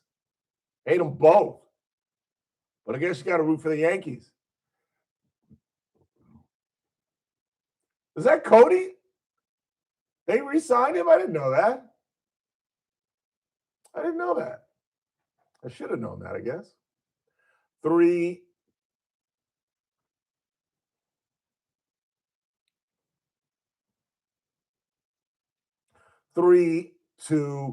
See, this is why I keep saying that the president has to play this thing straight. Because I'll be honest with you, I'm very skeptical about what he's saying. That the Iranians sent him a gift, that they're willing to talk. Do you guys really believe that? That a country that we're bombing on the daily sent the president of the United States a gift? He's got to play this thing straight. Time's not on his side. And they should all go to Pakistan and try to work this thing out and open up the Strait of Hormuz. That was stupid. That was horrible. But I don't. 3-2. It's that man again. Look what's coming up on the Thursday TRBS. Well, it's a Thursday. So Mike Turnipseed of Current Tax will join us. And our money man, Daniel Petrie from Messmaker and Petrie Wealth Advisors. All that and me at 3. Plus, it's opening day at Dodger Stadium on the Ralph Bailey Show. News Talk 96.1 and AM 1180 KRN. I'll see you at 3.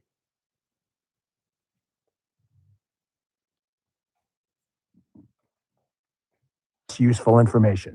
With an A+ rating with the Better Business Bureau and tens of thousands of happy customers, let Birch Gold help you diversify with gold. Now that's peace of mind. Text Dan to 989898. Again, text my name, Dan, to the number 989898 today. Message and data rates apply. My mom has taken up going to the park to practice yoga. My dad's going to a club, but not a book club, a salsa club. Finding new hobbies comes with age. My mom has started getting lost and not knowing where she's going. Becoming lost or disoriented doesn't. Confusion with time or place may be a sign of Alzheimer's. An early diagnosis can help improve the quality of life for your loved one. Learn the warning signs of Alzheimer's at 10signs.org. Brought to you by the Alzheimer's Association and the Ad Council. I'm JR Flores. Catch my show, The JR Show, weekdays at 2 p.m. Now, back to the Ralph Bailey Show on News Talk 96.1 and AM 1180 KERN.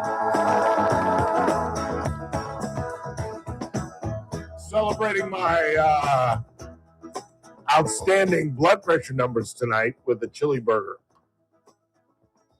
Although I really shouldn't, because I got to have dogs tomorrow night. Why do I have to have dogs tomorrow night? It's a Thursday, so it's not Wiener Wednesday. Nope. Oh, because it's the opening day of the Opening day! You got to have hot dogs on opening day. True. And it used to be you could go to the market and get Dodger dogs, fire them up. I don't think because they don't use Farmer John any longer. No, so I don't think you can buy them anymore. I don't think so either. Or like, not the way we used to be able to. I know. I've told you the story the time that I was working at Buckley Radio and we brought up Bill Russell, the former Dodgers shortstop, as a promotion. We were at a car dealership. And so our general manager ordered like a ton of Dodger dogs. And about 27 people showed up. So we had all these Dodger dogs. So I said, I'll take them. So I took home these 2 boxes of Dodger dogs. And for 2 months, I ate Dodger dogs. And what I would do, I would go by Wendy's on my way home and get the little chili for 99 cents. And I would get all into it. I'd make it a big deal. I would not just fry them in my kitchen. I'd go in the backyard when I was living on D Street and barbecue them when I had a barbecue. I'd barbecue up my dogs and then pour that Wendy's chili over the top. A Dodger dog with Wendy's chili. I was literally eating that 3 or 4 times a week. Literally. For like up 2 months because we had all these Dodger dogs left over. And I wonder how I ended up with high blood pressure. I believe that's going to do it for us. Again, I want to thank Teresa Golder for joining us on her day off, talking about the social media verdict today. You can go back on YouTube and watch that interview if you didn't see it at 3:30 or listen to it at 3:30. Also want to thank our good friend Howard Marcus. In the meantime, Chris Burdick, I'm Ralph Bailey. That's what's really going on. I will rap to you tomorrow.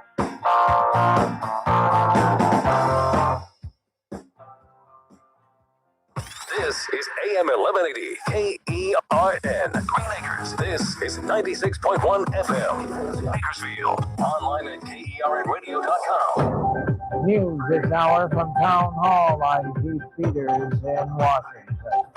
A jury in Los Angeles finds Meta and YouTube liable in the landmark social media addiction trial. Plaintiff is a 20-year-old woman who says she became addicted to social media as a child, and it exacerbated her mental health struggles. Her attorney, Mark Lanier, says this sends a strong message. Just because of the features alone that drive addiction, these companies can be held accountable. Other families were there backing this case. Juliana Arnold blames Instagram for her daughter's death. They knew the harm, they knew the damage, they assessed the risk, and they moved forward anyway. Meta's Ashley Nicole Davis says they will appeal. The companies are being ordered to pay $6 million in damages. I'm Ed Donahue. Germany's leader says the U.S.-Israel war in Iran is a politically disastrous mistake. Speaking at a Berlin event, German President Frank-Walter Steinmeier calls the war launched by Israel and the US against Iran a politically disastrous mistake and a truly avoidable unnecessary war if its aim is to stop Iran from developing nuclear weapons. He adds the conflict is, in his